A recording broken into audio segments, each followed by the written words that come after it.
વિક્રમ સંવત 2081 નવું વર્ષ આપ સૌ પધારેલા પ્રબુદ્ધોને નૂતન વર્ષાભિનંદન.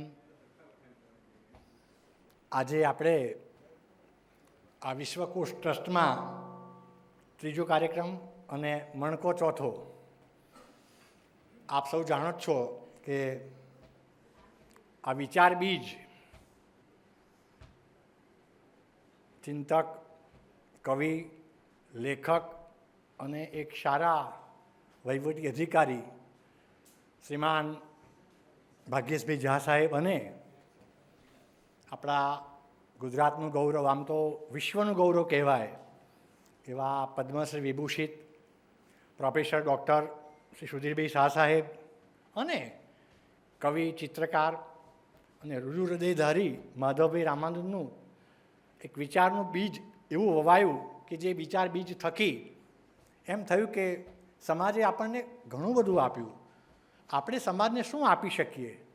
તો આ જ્યારે આપવાનો વિચાર, ત્યાગનો વિચાર આવે છે ત્યારે સુધીરભાઈએ, ડૉક્ટર સુધીરભાઈ શાહ સાહેબે આ વિચાર પકડી લીધો અને એમના ઘરે જ અમને બધાને બોલાવ્યા અને લગભગ 1-1.5 કલાક અમે બધા સાથે બેઠા અને ચર્ચાના નિષ્કર્ષ પર આવ્યા કે સમાજને આજે શેની જરૂર છે, સમાજને શું સ્વીકૃત છે.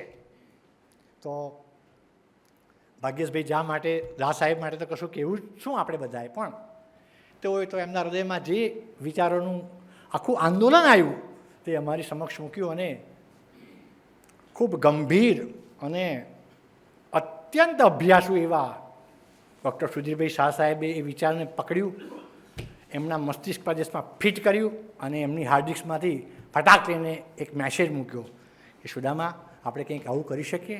અમે તરત કાર્યોથી વધાવ્યો. માધવભાઈ બેઠા હતા અને તરત જ શીર્ષક શું આપવું. આ જુઓ તત્કાલ નિર્ણય કેવા લેવાય છે. જ્યારે વ્યક્તિ કોઈ સારી આભામાં કે સારી ઓરામાં બેઠો હોય ત્યારે એને વિચારમાં કેવા પરિવર્તન આવે છે. એ પરિવર્તનનો નિચોડ આજે આપણે બધા ભેગા થયા છે તે છે. તો શીર્ષક પણ એ વખતે બની ગયું કે જીવન પાસેથી હું શું શીખ્યો. આપણે બધાએ બચપનથી માંડી અને અત્યાર સુધીના સંઘર્ષ ગાથામાં લગભગ મોટાભાગે આપણે બધે પુણ્યમાં રહે સ્વીકારવાનું. તો આજે થોડુંક એમ પણ થયું કે અત્યારે બધાને એક ખેવના છે, બધા ક્યાંક દોડે છે. સાહિત્ય હોય, અધ્યાત્મ હોય, કલા હોય, પ્રતિષ્ઠા હોય, પદ હોય, બધા દોટ મૂકીને બેફામ દોડે છે અને બધાને કંઈક ને કંઈક ખૂંટે છે એની ઝંખના છે. તો એ ઝંખનામાં એક શબ્દ ક્યાંક સુખ આવે છે અને સુખની પછી અંતિમ લક્ષ્ય શાંતિ આવે છે. શાંતિ ક્યાંથી આવે? ત્યાગ બધું સમજાવે. ત્યાગ વિના શાંતિ ક્યારેય આવી શકતી જ નથી. તો આ શાંતિની શોધમાં નીકળેલા સુખની આગળ પાછળ ફરતા જીવાત્માઓને સુખ પરત્વે શું કહી શકાય, સુખ પરત્વે શું આપણે કંઈક જગતને આપી શકાય. તો 2017માં જ્યારે મને રાજભવન ખાતે ગુજરાત ગૌરવ એવોર્ડ આદરણીય પ્રોફેસર સુધીરભાઈ શાહ સાહેબને એવોર્ડ જ્યારે અર્પણ થતો હતો ત્યારે હું સાક્ષી હતો. ત્યારે એમની સાથે જે મને ચર્ચા થઈ ત્યારે એમની પાસે પરસ્યુટ ઓફ હેપીનેસ એટલું સરસ મજાનું 1 થી 1.5 કલાકનું ઓડિયો વિઝ્યુઅલ કામ કરે છે. ત્યારે મને તેઓશ્રી, એ વખતે તો કોઈ સંપર્કમાં નહીં, પણ તેઓએ મને સુખનું સરનામું એ અંગે મને થોડી વાતચીત કરી અને 2-3 કાર્યક્રમ પણ કર્યા. ત્યારે મને એમ થયું કે સાહેબ, તમે બધા અહીંયા આવો છો, વક્તા 1 કલાક પૂરેપૂરું આપે જ છે ને આપવાના જ છે, પણ ભાગ્યેશભાઈ ઝા સાહેબ અને સુધીરભાઈ શાહ સાહેબ પાસે પણ અધ્યાત્મનું, કલાનું, જ્યોતિષનું, અન્ય પ્રકારની ઘણી વિદ્યાઓનું, એ સિવાય એમને વ્યક્તિને ઓળખવાની પણ એક આગવી શક્તિ છે. આવી ઘણી પ્રકારની શક્તિઓ એમને વારસામાં કે પૂર્વજોના પુણ્યથી કે પછી એમની ભક્તિથી પ્રાપ્ત થયું છે. તો મને એમ થયું કે આપ સૌ આટલો સમય આપો છો તો જ્યારે સુધીરભાઈ શાહ સાહેબ અને આવા કવિ, ચિંતક, લેખક, એમના માટે તો શું કહું ને શું ના કહું, એવા ભાગ્યેશભાઈ ઝા સાહેબ પણ મૂલ્યવાન સમય આપે છે. તો તમે 5-7 મિનિટ બોલો છો એ થોડુંક કશે છે અમને. તો આ બંને મહાનુભાવોને વિનંતી કે આ નવા વર્ષથી આપણે કંઈક એવી શરૂઆત કરીએ કે સુધીરભાઈનો માટે સુખ ઉપર બોલવું એ સુધીરભાઈ માટે તો જાણે ગંગા વહેતી હોય એમ વહેતી જાય. સરસ્વતી આમ અંગ્રેજી હોય, હિન્દી હોય કે ગુજરાતી હોય વહેતી જ જાય. તો આદરણીય સુધીરભાઈ શાહ સાહેબને વિનંતી કરીશ કે પ્રારંભિક પ્રવચનને પશ્ચાત તુરંત જ થોડીક મિનિટો વધારે અમને થોડીક સુખ અને અમારી આ જીવનની જે ભાંતિ છે એમાં અમે ક્યાં ગૂંચવાયા છીએ, ક્યાં અટકીએ છીએ, તો થોડુંક પ્રકાશ પાડજો. અને પછી અમારે યુવરાજસિંહની છક્કાબાજી એટલે કે એક ઓવરમાં 6 સિક્સ નહીં, હવે 8 સિક્સનો જમાનો આવ્યો છે. તો પછી તો અમારા સારસ્વત મહાપુરુષ બ્રહ્મદેવ ભાગ્યેશભાઈ એમને તો આપણે હમણાં જ દિવાળી ગઈ, આપણે બધાએ આમ તારામંડળ બધા કર્યા, અમારી ટ્વિંકલ ટ્વિંકલ લિટલ સ્ટાર થતા હતા, એમાં તણખા જડતા હતા. એ તણખાનો જે સ્પાર્કલિંગ થાય એમાં કોઈક તણખો આપણને સ્પર્શ કરે ને એમાંથી કોઈક વિચાર આપણને પ્રગટે અને એ વિચાર આપણા જીવનનું ધ્યેય બની જાય. પછી તો સાહેબ જીવનનું ગાડું તમારું એવું ચાલે એવું ચાલે એવું ચાલે કે ના પૂછો ને. વાત તો એવા જે તણખા જે ઝર્યા છે આપણે જોયા નથી એવા તણખા ઝરેલા આદરણીય ભાગ્યેશભાઈ ઝા સાહેબે ઘણી દિવાળીઓ જોઈ છે, ઘણા ફટાકડા ફોડ્યા છે, ઘણા તારામંડળને ચમકાવ્યા છે. તો આદરણીય ભાગ્યેશભાઈ ઝા સાહેબને પણ વિનંતી કરીશ કે આપના હૃદય કમળમાં જે કંઈ હૃદયમાંથી જે કંઈ ધૂત વહે એના તણખાઓ અમને સૌને પીરસી અને આપની વાણી એનો લાભ પણ થોડો વિશેષ આપજો. આ કૃપા આપ બંને મહાનુભાવો કરજો. આદરણીય માધવભાઈ રામાનુ સાહેબનો બપોરે ફોન હતો, એમને અનિવાર્ય સામાજિક કારણોવશાત બહારગામ જવાનું હોવાથી તેઓ આવી શક્યા નથી. તો તેઓએ આપ સૌને નૂતન વર્ષાભિનંદન પાઠવ્યા છે અને શુભકામનાઓ પાઠવી છે. તો વધુ સમય ન વ્યતીત કરતા આદરણીય પદ્મશ્રી વિભૂષિત પ્રોફેસર ડૉક્ટર શ્રી સુધીરભાઈ શાહ સાહેબને વિનંતી કે હવે આગળનો દોર સંભાળે અને અમને બધાને સુખની અનુભૂતિ કરાવે. આદરણીય ડૉક્ટર શ્રી સુધીરભાઈ શાહ સાહેબ, પ્લીઝ.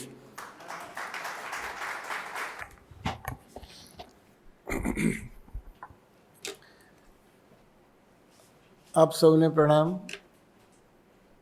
જણા સાહેબ આપ આગળ પધારો પ્લીઝ. છે કંઈ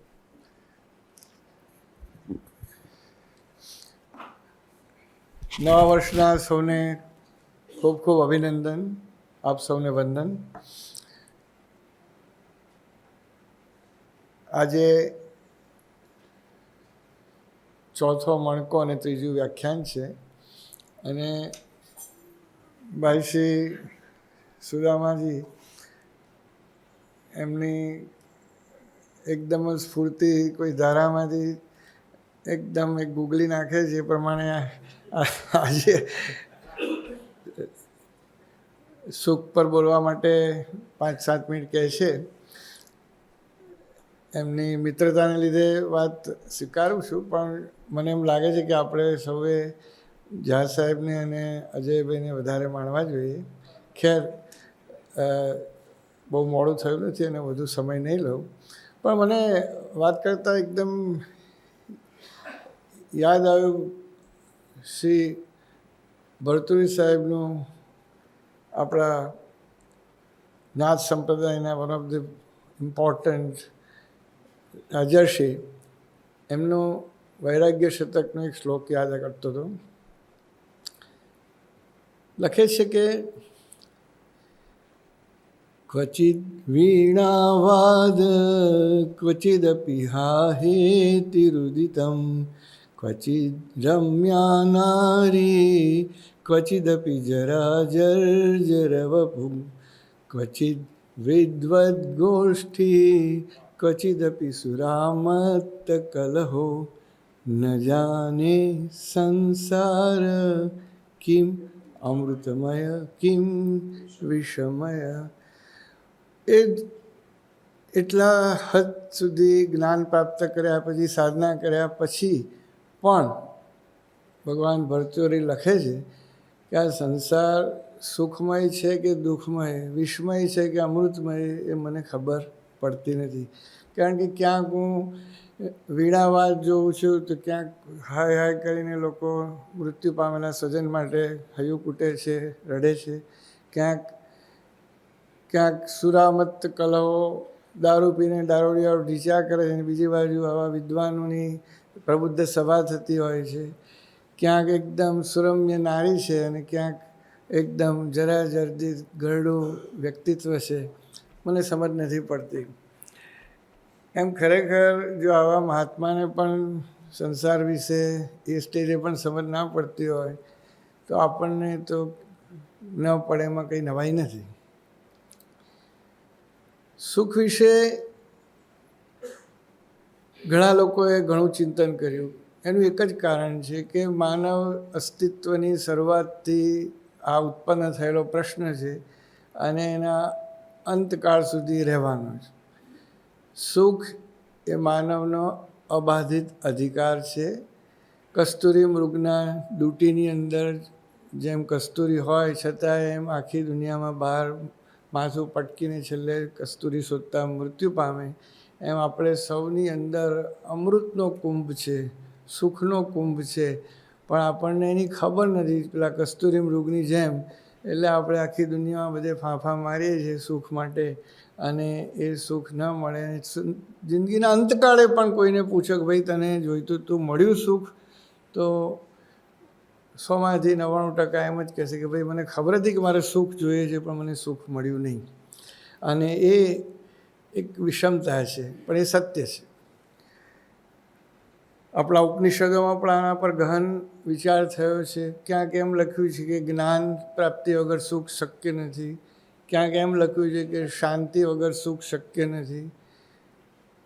એરિસ્ટોટલ જેવા મહાનુભાવે, ગ્રીક મહાનુભાવે લખ્યું કે happiness is the ultimate goal and aim of human existence and end of human life.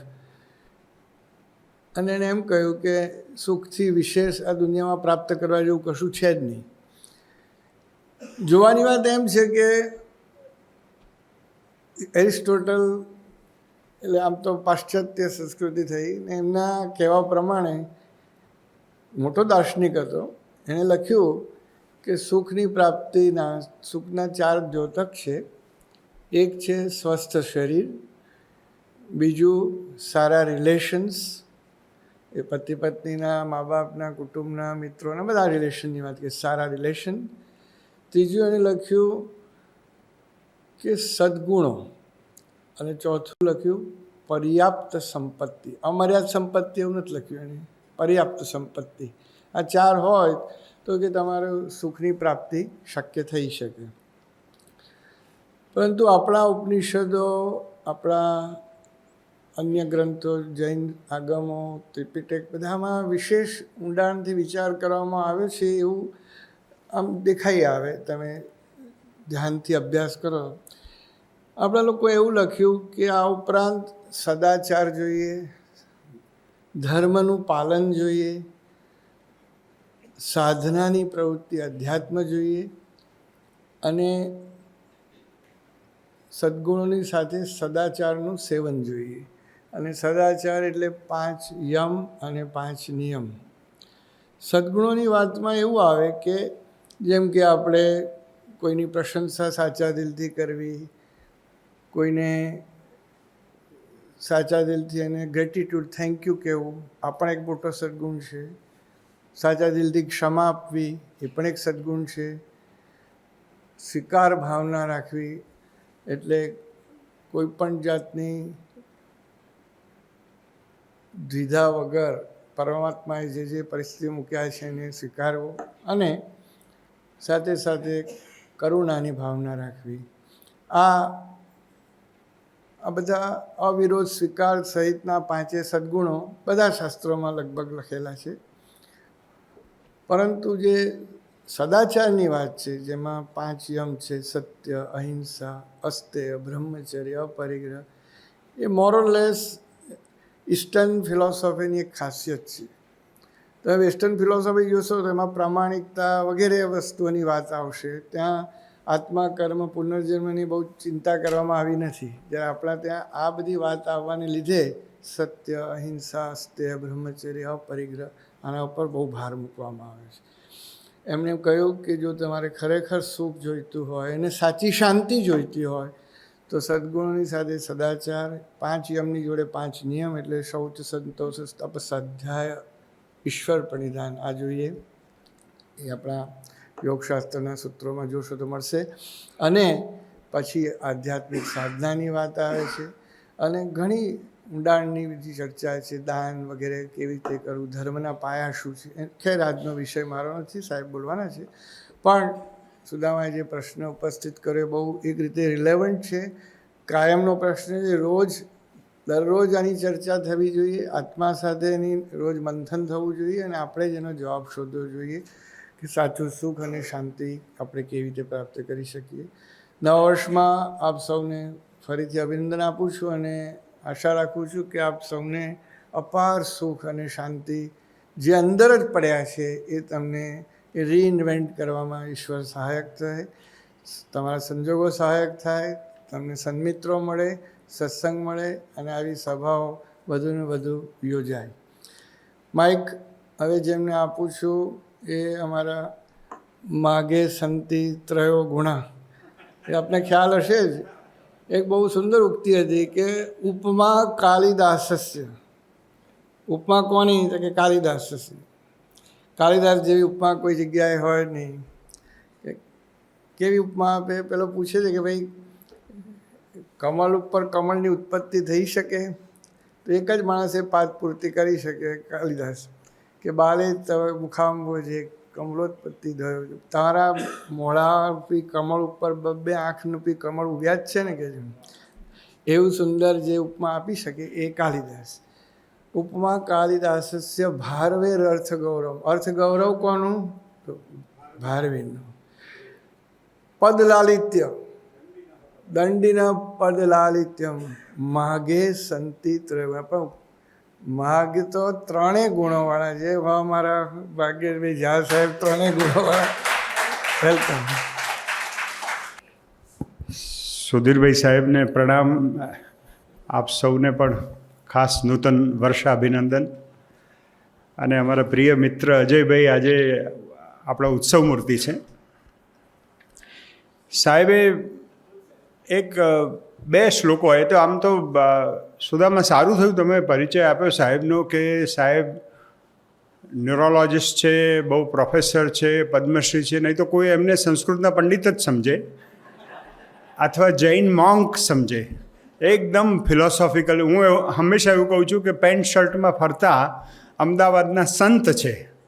એટલે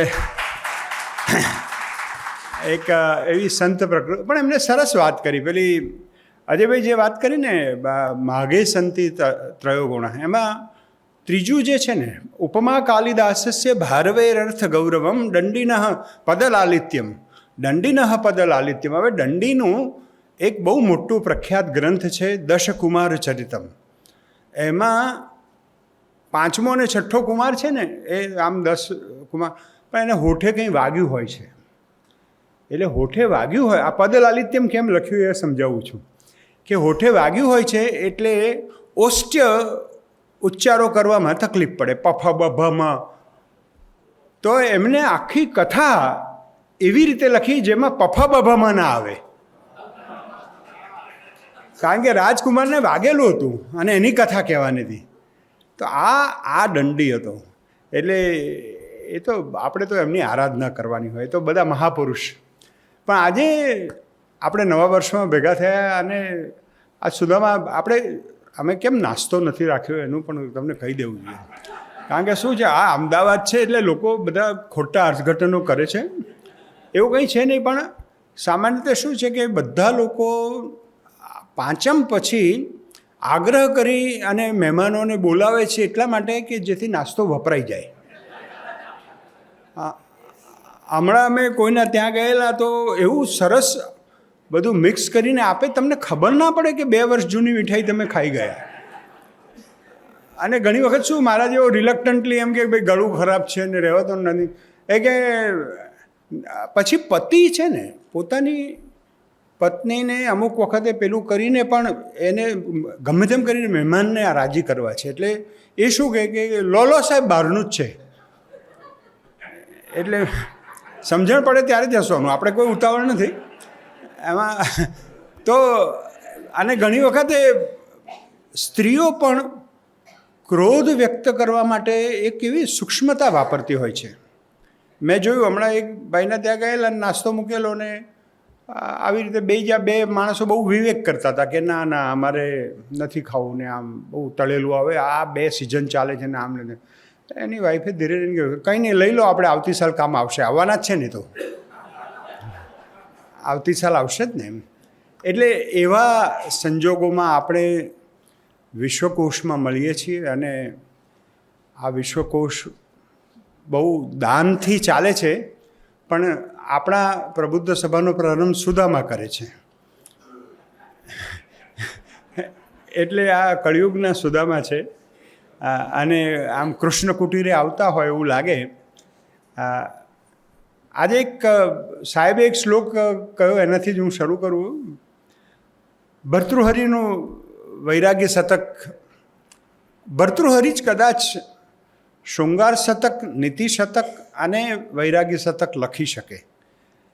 અમે ફિલોસોફીનો અભ્યાસ કરતા હતા ત્યારે અમારા સાહેબ એવું શીખવાડતા હતા, ડૉક્ટર ભગવતી પ્રસાદ પંડ્યા, કે જે માણસ શૃંગાર શતક લખી શકે ને એ જ વૈરાગ્ય શતક લખી શકે. કારણ કે યામ ચિંતયામિ સતતમ મયી સા વિરક્તા દિક્તામ ચ તમ ચ મદનમ ચ ઇમામ ચ મામ ચ. એ જે ભર્તૃહરિનું જે છે, હું જે સ્ત્રીનો બહુ વિચાર કરું છું એ તો મારાથી વિરક્ત છે, એ તો કોઈ બીજાનો વિચાર કરે છે, અને પેલો બીજો છે એ બીજીનો વિચાર કરે છે, અને પેલી બીજી છે એ પેલાનો વિચાર કરે છે, અને પેલીનો વિચાર કરે છે જે મારો વિચાર કરે છે. એટલે કહે છે કે દિક્તામ, ધિક્કાર છે તને, દિક્તામ ચ તમ ચ મદનમ ચ ઇલમ ચ મામ ચ. આ સંસારને ધિક્કાર છે, આ કામદેવને ધિક્કાર છે, આ વિષય પુરુષોને ધિક્કાર છે, અને આ વિષયને ધિક્કાર છે. કારણ કે સંસારનું સત્ય વૈરાગ્ય છે, અને વૈરાગ્ય શતક ગાવું તું. એટલે વૈરાગ્યનો મહિમા કરવા માટે આ શરૂઆતમાં આ શ્લોક મળે છે. પણ સાહેબે જે શ્લોક ઉદ્ધૃત કર્યો એ એકદમ અદ્ભુત છે કે કિમમૃતમયમ કિમ વિષમય. અમૃતમય શું છે અને વિસ્મય શું છે. પણ આજે આપણે જે માણવાનું છે ને અજયમય છે, અમૃતમય નહીં, અજયમય. કારણ કે આપણે બધા લોકો જેમની પાસે કશીક દલીલો આવી છે, અથવા તર્ક આવ્યો છે, અથવા બુદ્ધિ આવી છે, એ લોકો જય અથવા વિજય માટે બહાર નીકળી પડ્યા છે. હું સાબિત કરું કે હું સાચો છું, હું સાબિત કરું કે મારો વિજય છે, જો આટલા બધા લોકો મને ટેકો આપે છે, આ મારું સત્ય છે. આ લડાઈ સત્ય માટેની છે. અને યુવલ નોવા હરારીની હમણાં જ અમે વાત કરતા હતા કે પોસ્ટ ટ્રુથ એરામાં જે પ્રશ્નો ઊભા થયા છે ને, એ તમે કોઈ મીડિયાના આવા ટોલેસ્ટ પર્સનના મુખેથી ન સાંભળો ત્યાં સુધી સમજાશે નહીં. કારણ કે ઋષિઓ તો બોલીને જતા રહ્યા કે આ તો સમજાય એવું નથી, આ બ્રહ્મન તો તમે માનો છો એ બ્રહ્મન નથી, એ એનાથી પણ તદ દૂરે તદંતિકે, તમે છેક સુધી પહોંચી જાઓ તેમ છતાં પણ એનાથી આગળ છે. કૃષ્ણ ભગવાને બીજા અધ્યાયમાં કહી દીધું, અક્લેદ્યો એમ અવાચો એમ, અને આનું વર્ણન નહીં કરી શકો, આ નિર્વચનીય છે, આ બ્રહ્મન આવું છે. એટલે લખનારા લોકો બધા ભેગા થઈ ગયા કે તો આપણને તો વાણી મળી છે અને અમને તો કહ્યું કે નિર્વચનીય છે, તો શું કરશો? ના કે લખવું તો છે જ. એટલે એ ટેન્શનમાંથી શબ્દ અને ભાષાનો પ્રાદુર્ભાવ થયો અને બધાને એવી ઈચ્છા થઈ કે આપણે એ તત્વ સુધી પહોંચીએ. પછી બધું વૈખરી વેરાઈ ગઈ.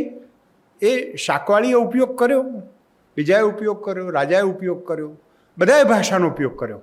પણ ભાષાનું મૂળ કામ તો આ હતું કે સત્ય સુધી જવું છે, સત્ય પામવું છે. સત્ય ક્યાં છે?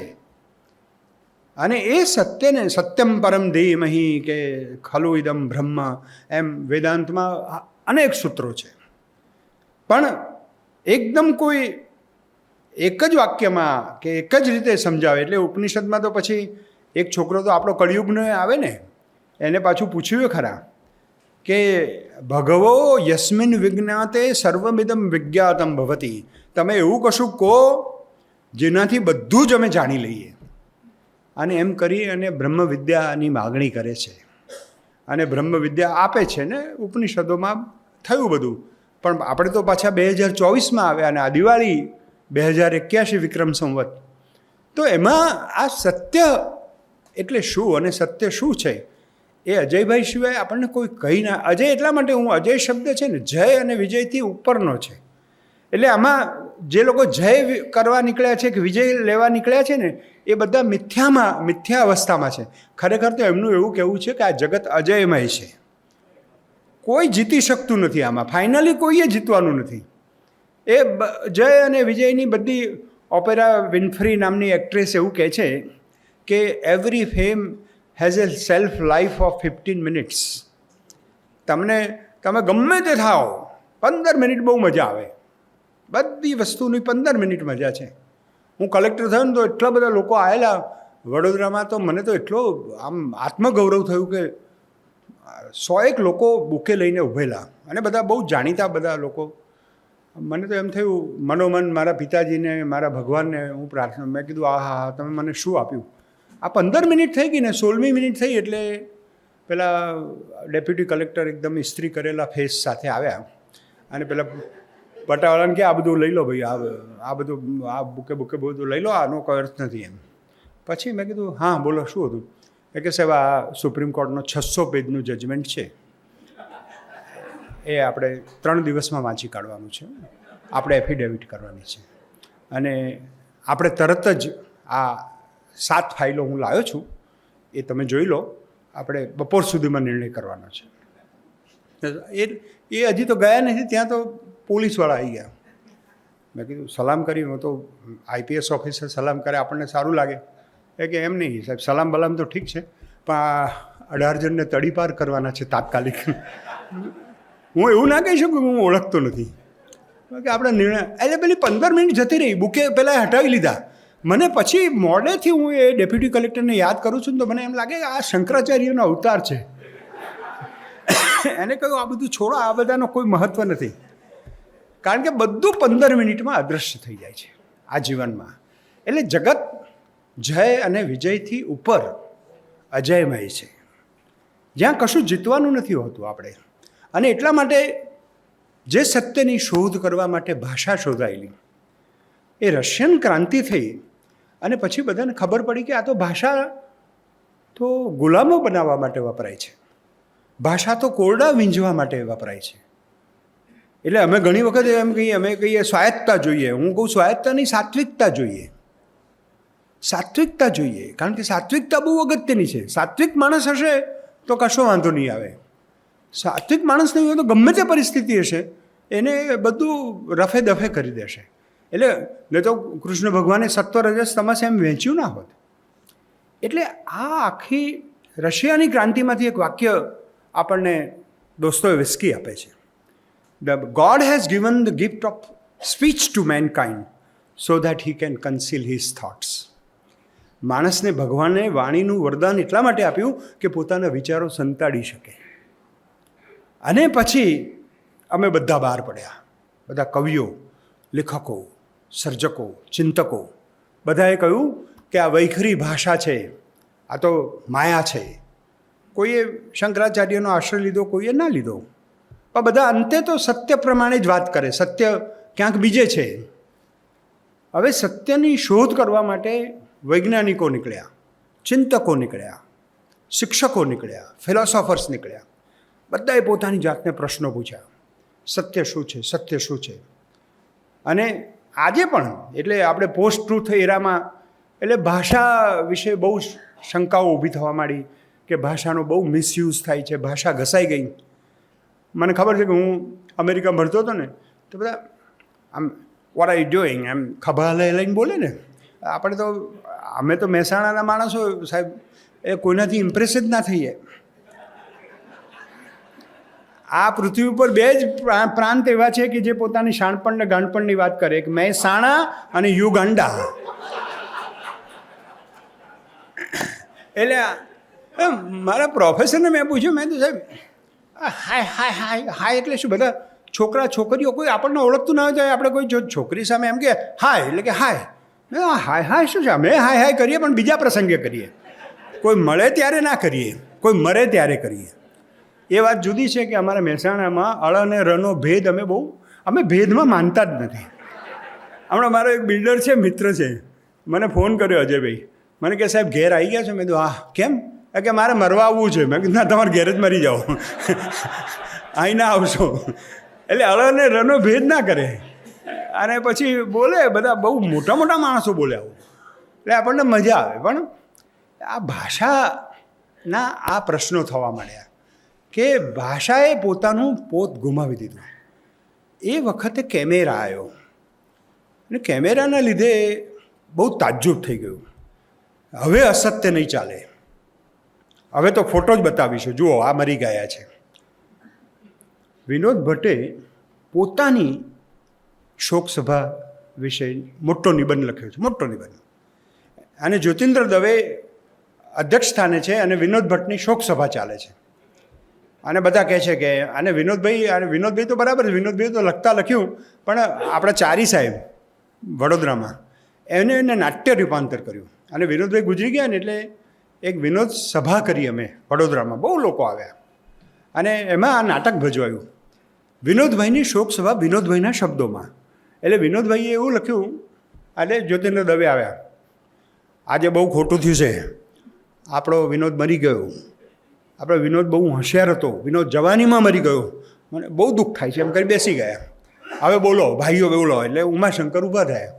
એટલે ઉમાશંકર એમની સ્ટાઇલમાં, પછી પેલો છોકરો જે હતો ને એક્ટર બહુ જોરદાર હતો, ઉમાશંકરનું આમ ડ્રેસ પહેરીને, મારા તો માન્યામાં જ નથી આવતું, વિનોદભાઈ કેવી રીતે ન હોઈ શકે.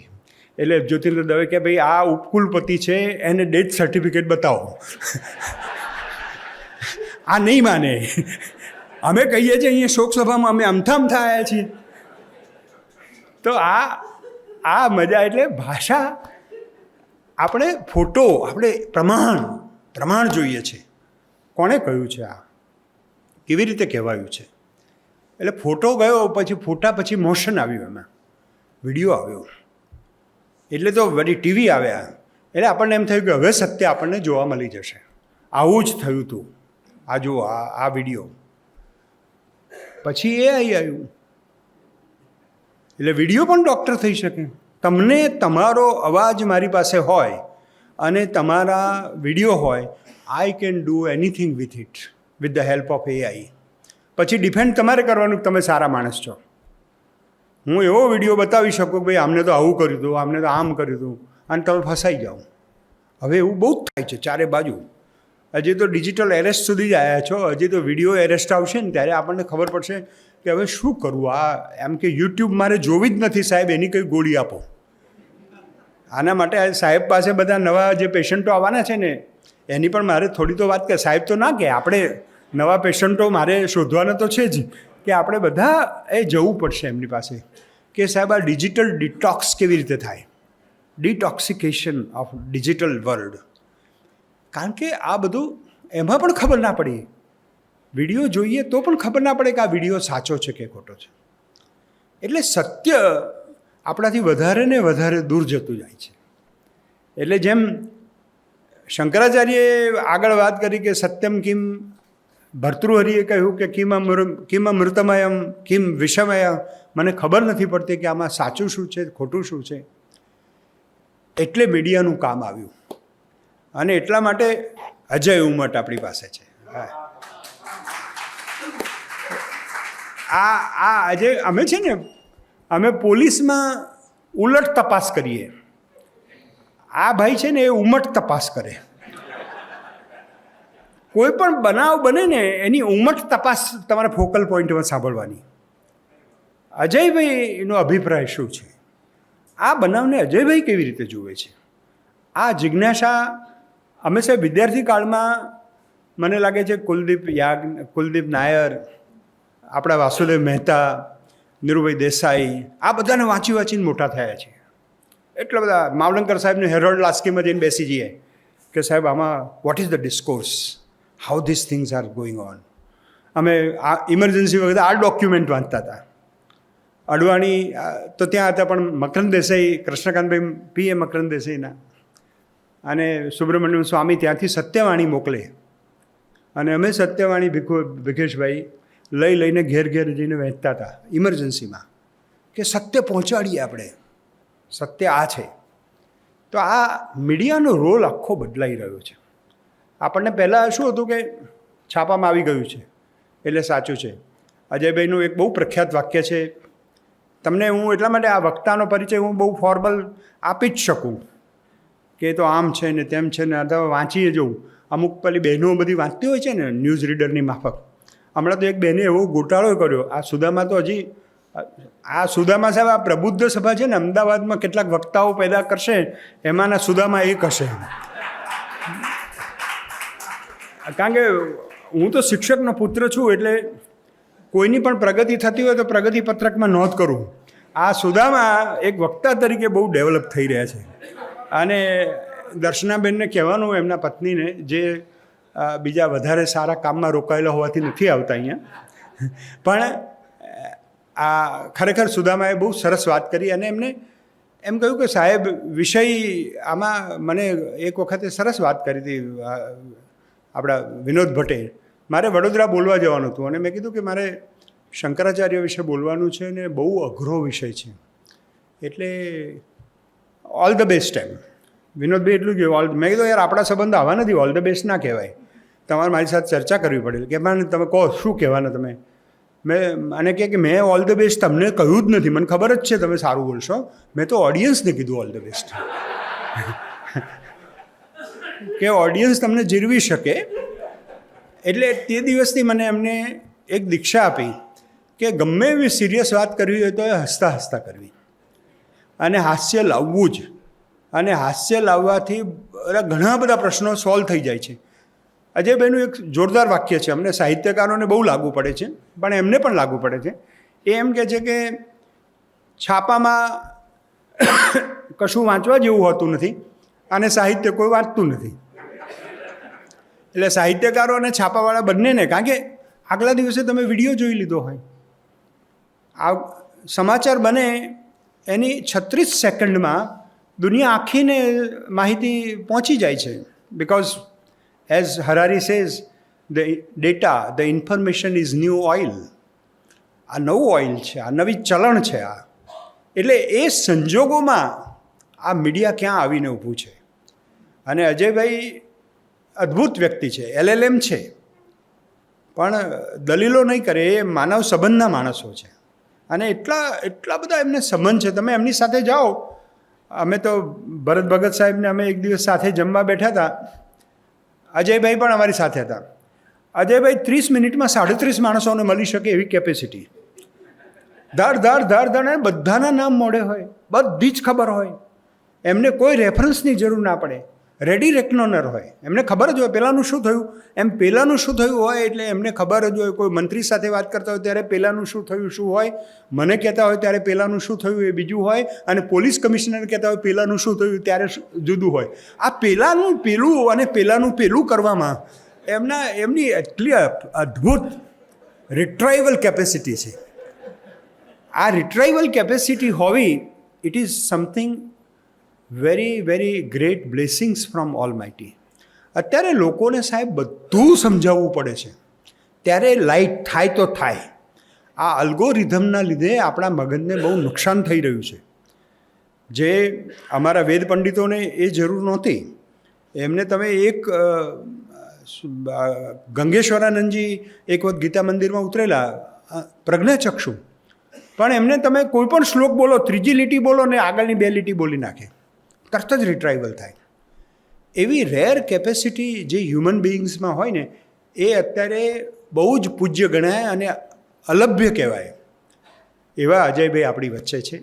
અજયભાઈ LLM છે. તમને બહુ જાણીને આનંદ થશે કે ગયા અઠવાડિયે જ કર્ણાવતી યુનિવર્સિટીએ એમને ડિલીટની ડિગ્રી આપી, ડૉક્ટર ઓફ લેટર્સ. અને હજી ડિસેમ્બરમાં અજયભાઈ એક પાર્ટી આપવાના છે.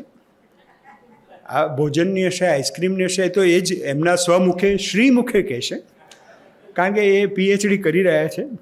મારી PhDની પાર્ટી બાકી છે એવું તમને એ કહે તો તમે કહેજો તમને મળી ગઈ છે. કારણ કે અમારી મિત્રતા એવી છે. હું ને અજયભાઈ આમ 15-20 દિવસે મળીએ, પણ જોનારને એવું લાગે કે આ લોકો સવારે જ મળ્યા હશે અથવા ગઈકાલે જ મળ્યા હશે. કોઈ રેફરન્સની જરૂર નહીં, ધડાક દઈને કનેક્શન થઈ જાય. આવું વ્યક્તિત્વ બહુ આપણા અમદાવાદની શોભા કહી શકાય. અને હું મીડિયા મેં 10 વર્ષ હેન્ડલ કર્યું છે સરકારનું, અને બધા મીડિયા હાઉસીસને, બધા મીડિયા પર્સન્સને એટલા બધા પત્રકારોને અને હવે તો સાહિત્ય અકાદમીમાં છું, એટલા બધા લેખકોને હું મળ્યો. વિનોદ ભટ્ટની ઓફકોર્સ વિનોદ ભટ્ટે મને જનોઈ દીધી કે સાહિત્યમાં કેવી રીતે કામ કરવું, એટલે એનાથી બહુ મજા આવે છે. વિનોદભાઈના લીધે આમ મજા આનંદ આવે. નહીં તો આ સાહિત્યના ક્ષેત્રમાં વાંચવાની તમને જેટલી મજા આવે ને એટલું સાહિત્ય કારણ કરવામાં ના આવે. એટલે એ સંજોગોમાં આવા વ્યક્તિ આપણી પાસે જે શબ્દની પણ ઉપાસના કરે છે. તમે જુઓ એમના ટેબલ ઉપર જાઓ, લેટેસ્ટ પુસ્તકો હોય, ટાઈમ મેગેઝિન હોય, ઇન્ડિયા ટુડે પણ વાંચતા હોય, અને ચંચળ ને નેટવર્ક ને એક નાનું છાપું હોય ને ચોપાની, એ પણ ધ્યાનથી વાંચતા હોય. મારા તંત્રી છે પણ કોઈ દિવસે એમને મને કહ્યું નથી કે તમારે આમ લખવાનું, તમારે આવું કરવાનું, કોઈ જાતની. અને કારણ કે વ્યક્તિની સ્વતંત્રતામાં એટલું બધું માને. એમના કર્મચારીઓ સાથે બેઠા હોય, કોઈ કયા વર્ગનો અધિકારી છે કે કર્મચારી છે આપણને ખબર ના પડે કોની સાથે એ ચા પીવે. એટલા સરળ સહજ, આટલા બધા પાવરફુલ, આટલું બધું તાકાત, મલ્ટીટાસ્કિંગ. જોવું હોય તો અજયભાઈ પાસે જોઈ શકો તમે. એક બાજુ આ ચાલતું હોય, એક બાજુ લખતા હોય, કમ્પ્યુટર ઉપર ચાલતું હોય. તો આવું વ્યક્તિત્વ પ્રબુદ્ધ સભાને મળે એ આપણું ધન્ય ભાગ્ય છે. મને લાગે છે કે જે ભાષા આપણે એનો ઇતિહાસ આખો જોયો, ઘસાતી આજે આપણી પાસે આવી ગઈ છે, અને આપણને ખબર નથી કે સામેનો માણસ બોલે છે શું બોલે છે. પણ એ ક્યારેક આપણને, અમે એને ઉપનેત્ર કહીએ છીએ ચશ્માને સંસ્કૃતમાં. કોઈના ચશ્માથી જોઈએ તો આપણને સમજાય કે આ શું છે, કે આ ઇલેક્શનમાં શું થયું ને આમાં કેમ આવું થયું, હરિયાણાના ઇલેક્શનમાં કેમ થયું ને મહારાષ્ટ્રમાં શું થવાનું છે ને. એમનું એનાલિસિસ એટલું પરફેક્ટ હોય છે. પણ એવા વ્યક્તિ કે જેમને એ એમના મુખે જ કહેશે, વડોદરાથી એમને આખી યાત્રા શરૂ કરી.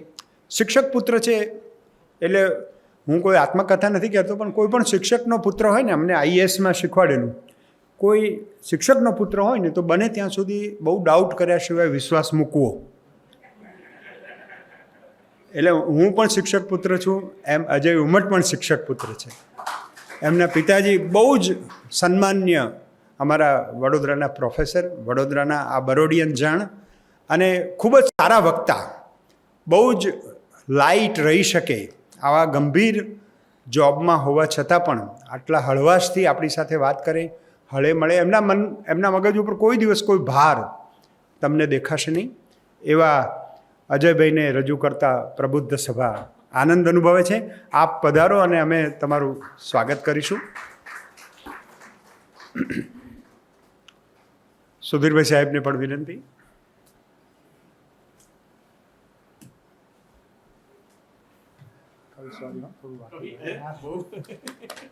તમે આગળ આવશો. અરે ભાઈ એની ક્યાં જરૂર છે.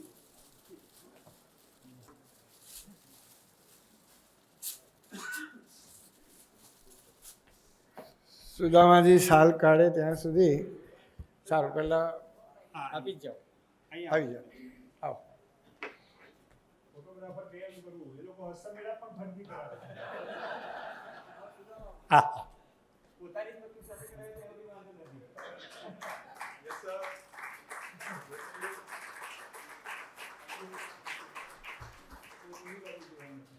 પેલી બાજુ પણ જોવાનું. હા, બાકી હા.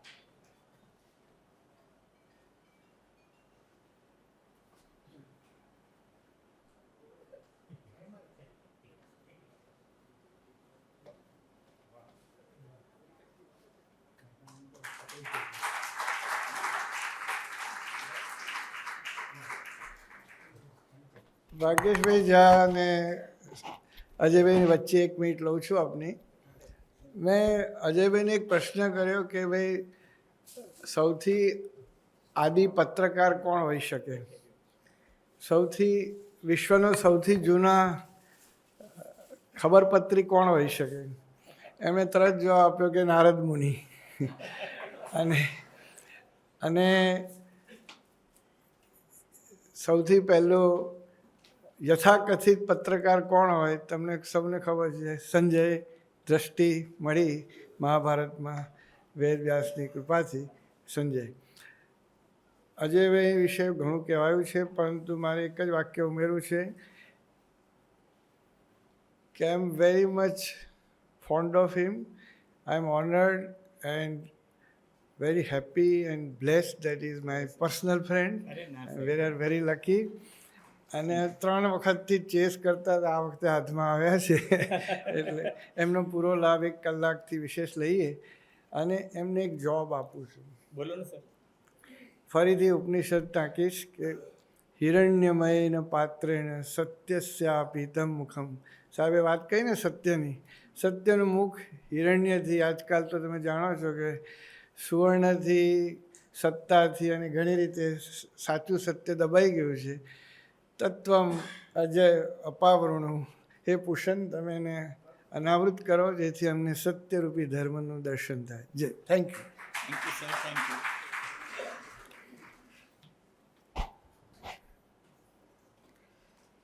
ભાગ્યેશભાઈ, તમે સુદામાની વાત કરી ને, મને યાદ છે કે એક વખત હું મનમોહન સિંહને મળ્યો ત્યારે મેં એમને કહ્યું કે સર, નેક્સ્ટ ટાઈમ આપ ગુજરાતનો પ્રવાસ હોય ત્યારે મને કહેજો, we would like to organize a gathering કે એવું થઈ. મને કે ભાઈ મુझे गुजरात आने में बहुत डर लगता है. મેં કહા કેમ? તો કે એવરી સેકન્ડ પર્સન, દરેક બીજી વ્યક્તિ છે ને એ મને પોટેન્શિયલ ફાઇનાન્સ મિનિસ્ટર દેખાય છે અને દર ત્રીજી વ્યક્તિમાં મને એમ કે વડાપ્રધાન પદની બીક લાગે છે. એટલે કે હું ગુજરાત આવવાનું પસંદ નથી કરતો, કારણ કે એમ કે મને એક જ વખત કે લોટરી ગુજરાતમાં લાગી છે એટલે હું પાછો બીજી વખત ત્યાં જવા નથી માંગતો. અને સુધીરભાઈ, હું તમને આ સાચી વાત કહું છું કે મનમોહન સિંહ વડાપ્રધાન બનશે એવી કોઈને કલ્પના નહોતી. એનું સૌથી મોટું ઉદાહરણ એ છે કે એ બાપડા અહીંયા જ્યારે પ્રચાર કરવા માટે આવ્યા હતા અમદાવાદમાં, ત્યારે ફોર્ચ્યુન લેન્ડમાર્કમાં સવારે નરહરીભાઈ ત્યારે કોંગ્રેસ પાર્ટીમાં હતા, એટલે એમને એવું કહ્યું કે એમની સાથે એમ કે સવારે મોર્નિંગ બ્રેકફાસ્ટ મિટિંગ છે, 3 તંત્રીઓએ ના પાડી મળવાની કે ભાઈ 9 વાગે તો ના ફાવે, 11 વાગ્યા પછી રાખો. મને થયું કે આટલો વિદ્વાન માણસ છે તો આપણે મળવા જવું જોઈએ, એટલે આઈ એગ્રીડ કે હું સવારે 9 વાગે મળીશ. 10 વાગે બીજા એક સિનિયર અંગ્રેજી છાપાના તંત્રી હતા, હું ત્યારે ભાસ્કરમાં હતો. મને યાદ છે કે બિચારા મનમોહન સિંહ કન્વિન્સ કરવાની કોશિશ કરતા હતા કે આ વખતે કોંગ્રેસ પાર્ટીનો સારો ચાન્સ છે. અને ત્યારે તો ઇન્ડિયા સાઇનિંગ ભારતીય જનતા પાર્ટીનું એટલું બધું ચાલતું હતું અટલ બિહારી વાજપેયીના નેતૃત્વ હેઠળ, ને ગુજરાતમાં મોદી સાહેબ હતા. તો પેલા અંગ્રેજી છાપાના તંત્રીએ કીધું કે I don't think that your party will get more than double digit. એટલે બિચારા મનમોહન સિંહ તો આંકડાના માણસ, એટલે એમણે એવું કીધું કે no we are very hopeful. In Himachal Pradesh out of 4 we will get 3. In Haryana we are hopeful કે that we will get 6 out of 10. પછી કે in Delhi we are hopeful that. એટલે પેલા છે ને આમ સિગરેટ સળગાઈને મને કે અજય ये 100 क्रॉस करे ना तो मुझे बुलाना, ये 100 क्रॉस करे तो मुझे बुलाना, એમ કહીને સિગરેટ પીતા પીતા બહાર જતા રહ્યા.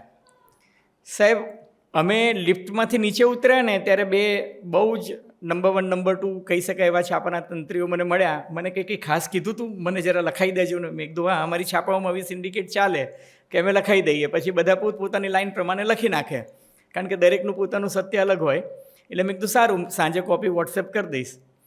સાહેબ, નીચે ઉતર્યા ને તો ફોર્ચ્યુન લેન્ડમાર્કમાં નીચે એમની પાસે ગાડી જ નહોતી, કારણ કે કોંગ્રેસના સિનિયર નેતાનો જે ડ્રાઈવર હતો એ સામે ચા પીવા જતો રહ્યો હતો ઓસવાલમાં, અને ત્યાં ગાડી જ નહોતી. અને મારી પાસે એ જમાનામાં દિવ્ય ભાસ્કરે આપેલી બ્લેક એસ્ટીમ હતી, તો એનો ડ્રાઈવર જે છે એ નહોતો. એટલે પેલા કોંગ્રેસના નેતા મારી ગાડી લઈ અને ચેમ્બર ઓફ કોમર્સમાં ગયા. એટલે મારે ફરજિયાત એમનું ભાષણ સાંભળવા ચેમ્બર ઓફ કોમર્સમાં જવું પડ્યું. અને સાહેબ, આ ઓડિયન્સ કરતાં ઓછા ગણીને 43 લોકો એ મનમોહન સિંહની જાહેર સભામાં હતા. અને મનમોહન સિંઘે ત્યાર પછી ચા પીતા પીતા અમને એવું કીધું કે પરિસ્થિતિ એવી છે કે હું જ્યારે ફાઇનાન્સ મિનિસ્ટર હતો 91-92માં, ત્યારે ગુજરાતના ઉદ્યોગપતિઓ મને ફોન કરતા અને ઘણી બધી ફીવર માંગતા. આજે કે હું 10 લાખ ને 20 લાખનું ડોનેશન માગું છું ને તો કોઈ મારો ફોન જ નથી ઉપાડતો. સાહેબ, એ સ્થિતિ પછી સમય બળવાન છે. 15 દિવસ પછી ચૂંટણી પતિને લોટરી લાગી અને એ મહાનુભાવ દેશના વડાપ્રધાન બની ગયા. અને મને યાદ છે કે 2 જાન્યુઆરીએ દર વર્ષે સાહેબ સાયન્સ કોન્ફરન્સ ભરાતી હોય છે, એ વખતે નિરમા યુનિવર્સિટીમાં ભરાઈ હતી. અને એ બધા જ ઉદ્યોગપતિઓ જે એમના ફોન નહોતા લેતા એ ત્યાં લાઈન લગાવીને ઊભા હતા.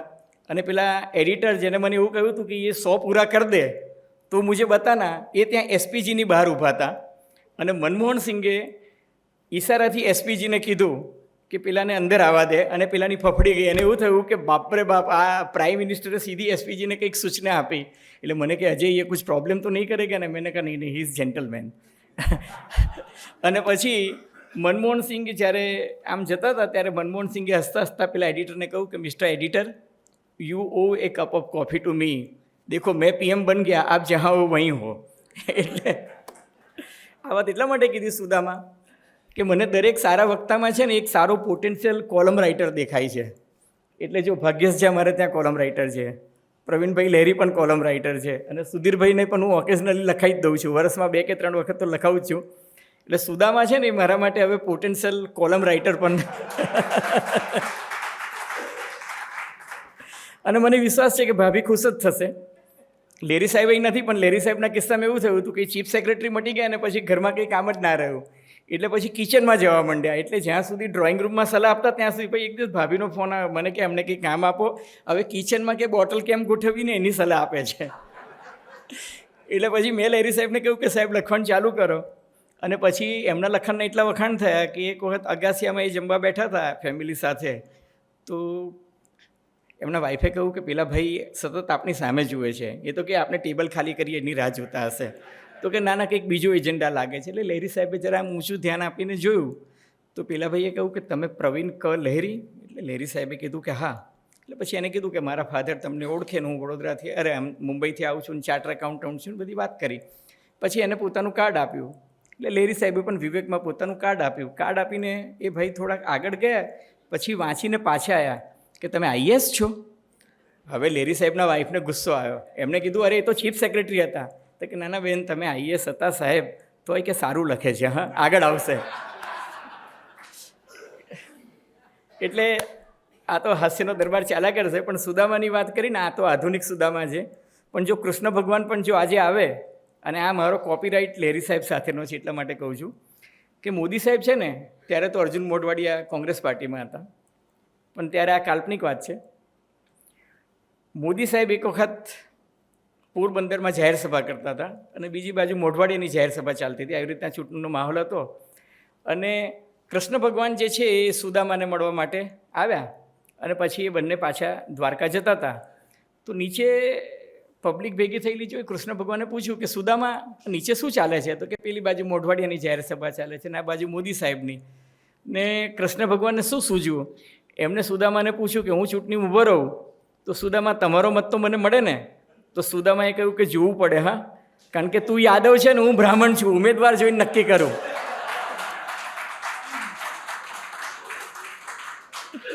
એટલે સાહેબ આ કવિ ભાગ્યેશજીએ મારો જે પરિચય આપ્યો ને એટલે થોડીક મારી જવાબદારી વધી ગઈ છે.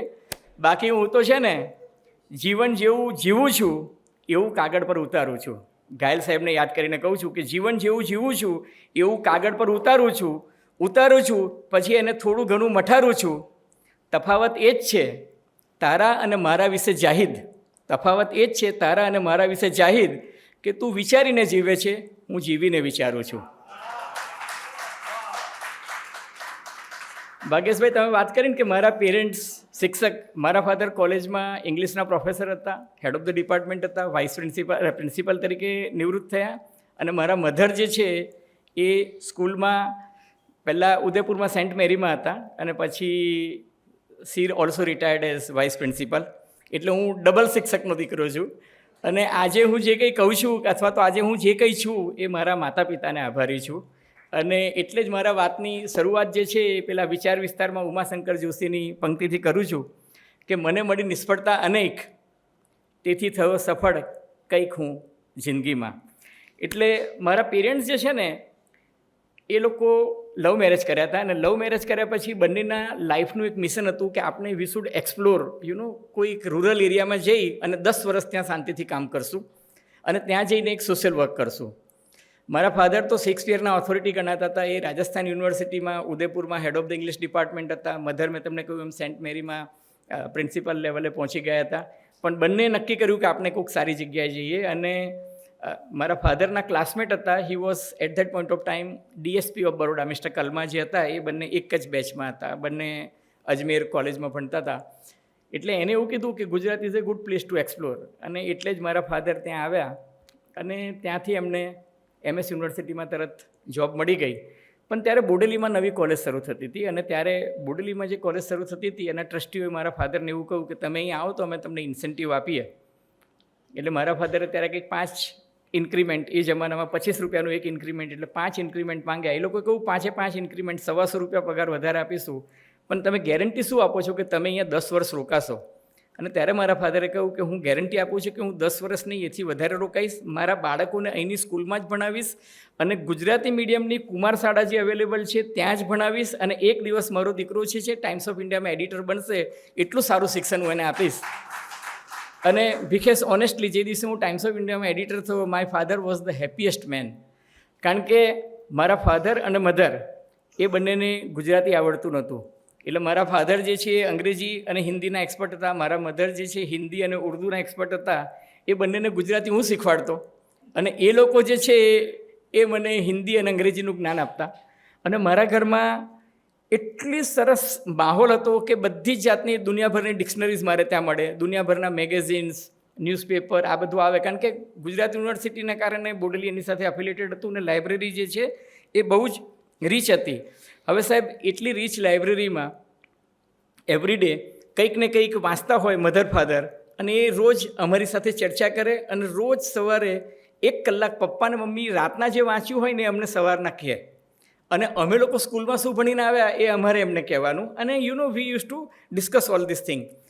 એ જમાનામાં સુધીરભાઈ છે ને પેલી ડાયરી આવતી, એમાં 2 પ્રકારની ડાયરી આવતી જે અમારે ઘેર આવતી. એક બેંક ઓફ બરોડાની આવતી અને એક લાઈફ ઇન્સ્યોરન્સ કોર્પોરેશનની આવતી. અને એ ડાયરી લેવા માટે પડાપડી થતી. એટલે હું જ્યારે 5મામાં આવ્યો ત્યારે પપ્પાએ મને ડાયરી આપી હતી અને ડાયરીમાં આપણે પપ્પાને કહીને કે કંઈક લખી આપો, ત્યારે એમને લખ્યું હતું, arise awake and stop not till the goal is achieved, ઉત્તિષ્ઠ જાગ્રત પ્રાપ્ય વરાને બોધે. એટલે એમ કે તમારું લક્ષ્યની સિદ્ધિ ન થાય ત્યાં સુધી તમે પોતાના કાર્યને કરતા રહો. હવે સાહેબ મા બાપે તો પ્રામાણિકતા, પરિશ્રમ અને નિર્વ્યસની રહેવાના ગુણો તો શીખવ્યા, પણ પેલું કહે છે ને કે પિગ્મેલિયન ઇફેક્ટ આવે તમારી લાઈફમાં. Pygmalion effect in the sense કે તમે મા બાપ જે વિચારતા હોય, અથવા એક સાયકોલોજીકલ ટર્મ છે કે ભાઈ my son should become an editor, my son should become an editor. એટલે એના માટે એમણે દરેક વેકેશનમાં અમને એટલું બધું ટ્રેનિંગ કરાવતા, ટ્રાન્સલેશન કરાવતા, બોલવાની પ્રેક્ટિસ કરાવતા. આ બધું જે છે એ મધર ફાધર જે છે દર વખતે એટલી તાલીમ આપતા. અને એમાં એવું થયું કે 5મા ધોરણમાં વ્રજમાત્રી અમારે ત્યાં, એ જમાના જલન માત્રીના મોટા ભાઈ, એ જમાનામાં વડોદરા લોકસત્તા જનસત્તાના તંત્રી હતા. વિખેસ તો ઓળખે, કદાચ મુંબઈમાં સાથે કામ પણ કર્યું હશે. એ ત્યારે સ્કૂલમાં છે ને ભગત સાહેબ કારકિર્દી માર્ગદર્શન સપ્તાહ યોજાતું અને એમાં દરેક વ્યક્તિને બોલાવે. કોઈ સારા પોલીસ ઓફિસરને એક દિવસ બોલાવે, બીજા દિવસે પોસ્ટમાસ્ટરને બોલાવે, ત્રીજા દિવસે મામલતદારને બોલાવે. એવી રીતના છેલ્લા દિવસે વ્રજમાત્રી આવ્યા હતા. અને પ્રાર્થના સભામાં એવું હોય કે 5 વિદ્યાર્થીઓ ઊભા થઈને અલગ અલગ છાપામાંથી સમાચારની પંક્તિઓ વાંચવાની. આપણે બધા 50થી પ્લસ છીએ એટલે આ બધા સ્કૂલના માહોલથી પરિચિત હશો. એટલે મારા ભાગે જ્યારે વાંચવાનું આવ્યું ત્યારે મેં ટાઈમ્સ ઓફ ઇન્ડિયા અને ગુજરાત સમાચારની એક પંક્તિ વાંચી. હવે બાકીના 4 જણાએ છે ને લોકસત્તાની જ પંક્તિ વાંચી હતી. એટલે થોડુંક એમને કુતૂહલ થયું. હવે છાપાના તંત્રી તરીકે મને પણ એ રિલેટ થાય છે કે આ મારા છાપા સિવાયના છાપાની પંક્તિ કઈ રીતના વાંચે. અને એ જમાનામાં વડોદરાથી કંઈ લોકસત્તા જનસત્તા સિવાય બીજું કોઈ છાપું આવતું નહીં, સંદેશ કે ગુજરાત સમાચાર કે ટાઈમ્સ. એટલે પત્યું ને એટલે એમને જસ્ટ મારી સામે જોઈને કહ્યું કે આપકે ઘર ગુજરાત સમાચાર ઓર ટાઈમ્સ ઓફ ઇન્ડિયા આતા હૈ? તો મેને કહા સર મેરે ઘર તો સબ આતા હૈ. હવે ત્યારે પેલું 5મા ધોરણના છોકરાનો જે ઉત્સાહ હોય ને તંત્રીને જોઈને તો કે બડે હો કે ક્યાં બનોગે? મેં કહા એડિટર. હવે મારો કોન્ફિડન્સ જોઈને વ્રજમાત્રી થોડા ખુશ થઈ ગયા. મને કે ઉપર આવો. મને કે ક્યાં પડતે હો, તુમ્હારે ઘર મેં કિતને અખબાર આતે हैं? અને સાહેબ એ જમાનામાં મેં જેમ સ્ટેજ પર એમ પેલું માઇક આમ સેટ નીચું કરીને કહી દીધું, Gujarat Samachar, Sandesh, Times of India, Indian Express, Hindustan Times, Statesman. મને કે ઇતને તો મેરે પાસ ભી નહીં આતે, તુમ કહાં સે લાતે હો? એટલે પછી મેં કીધું કે મારા પપ્પા કોલેજમાં પ્રોફેસર છે ને આટલું બધું આવે કે ઠીક હે મેં દેખને આતા હું. મને કે મેગઝીન કોણ સે આતે हैं? વિખેસ મેં બધા મેગેઝિન કહી દીધા, રીડર ડાયજેસ્ટ ને ટાઈમ ને સ્પાન ને આપણે ઇમ્પ્રિન્ટ આવતું એ જમાનામાં, સન્ડે મેગેઝિન આવતું, ધર્મયુગ આવતું, સાપ્તાહિક વીકલી આવતું, ઇલસ્ટ્રેટેડ વીકલી આવતું. મને કે ये सब तुम्हारे घर आता है? मैंने कहा बोले मैं आता हूँ. સાહેબ ફંક્શન પતાવીને એ છે ને મને લઈને મારે ઘેર આવ્યા અને એમને જોયું કે અમારા ઘરમાં આ બધું હતું. અને ત્યારે એમને એવું કીધું કે હવે વ્રજમાત્રીનો ત્યારે તમે તો જાણો છો વડોદરામાં એ જમાનામાં એક તંત્રી તરીકે એમનો એટલો ઠસ્સો ને બધું હતું કે ગામના 50% જે ઇન્ફ્લુએન્સર માણસો હોય ને એ બધા જ એની સાથે અમારે ઘેર આવ્યા ને અમારું ઘર નાનું હતું. શિક્ષકનું ઘર કેવું હોય તો મમ્મી પપ્પાને બહુ આશ્ચર્ય થયું કે આ સ્કૂલમાંથી આખું ધાડું કેમ આવ્યું, મેં કોઈ પરાક્રમ કર્યું છે કે શું કર્યું છે. અને બધાએ જોઈને પેલા વ્રજમાત્રીએ બહુ મારા વખાણ કર્યા. એને મને પોતાની પાસેથી એક બીજી ડાયરી પણ આપી અને એમાં પણ એને એક સરસ કોટ લખ્યું ને એને ત્યારે મને એવું લખ્યું હતું કે never compromise with truth in life. અને મને એવું લાગે છે કે એ મારું ફર્સ્ટ લેસન હતું. ભાગ્યેશભાઈ, આ વાત એટલા માટે કહું છું કે આજે તમે જે વાત કરીને from stone age to Trump age, કારણ કે હવે આપણે ડોનાલ્ડ ટ્રમ્પના એજમાં આવી ગયા. So from stone age to Trump age, from papyrus to pixel. Papyrus in the sense કે જ્યારે ઇંકની શોધ થઈ, પેપીરસથી માંડીને પિક્સલ, કારણ કે મોબાઈલ અત્યારે આપણે પિક્સલ કેટલા છે એના આધારે જ કરી દઈએ છીએ. ફેસબુકથી માંડીને ટેક્સ્ટબુકનો તમે જમાનો જુઓ તો ન્યૂઝપેપર પબ્લિશ થયું ને 575 વર્ષનો ઇતિહાસ તમે જુઓ તો છાપાને 5 કરોડ વાંચકો સુધી પહોંચતા 44 વર્ષ લાગ્યા હતા. રેડિયોને 5 કરોડ શ્રોતાઓ સુધી પહોંચતા 34 વર્ષ લાગ્યા હતા. ટેલિફોનને 5 કરોડ સબસ્ક્રાઈબર્સ એટલે કે ગ્રાહકો મેળવતા 20 વર્ષ થયા હતા. ટેલિવિઝનને 5 કરોડ દર્શકો એટલે કે વ્યુઅર્સ મેળવવા માટે 13 વર્ષ થયા હતા. ઇન્ટરનેટને 5 કરોડ યુઝર્સ મેળવવા માટે 5 વર્ષ થયા હતા. ફેસબુકને 5 કરોડ યુઝર્સ મેળવવા માટે 2 વર્ષ થયા હતા. ટ્વિટરને 5 કરોડ ટ્રોલ્સ મેળવવા માટે માત્ર 3 જ મહિના થયા હતા. અને દુનિયામાં ગમે તેટલી મંદી આવે ને ગૂગલનો ટ્રાફિક જે છે ને એ 400%ના દરે દર વર્ષે વધે છે.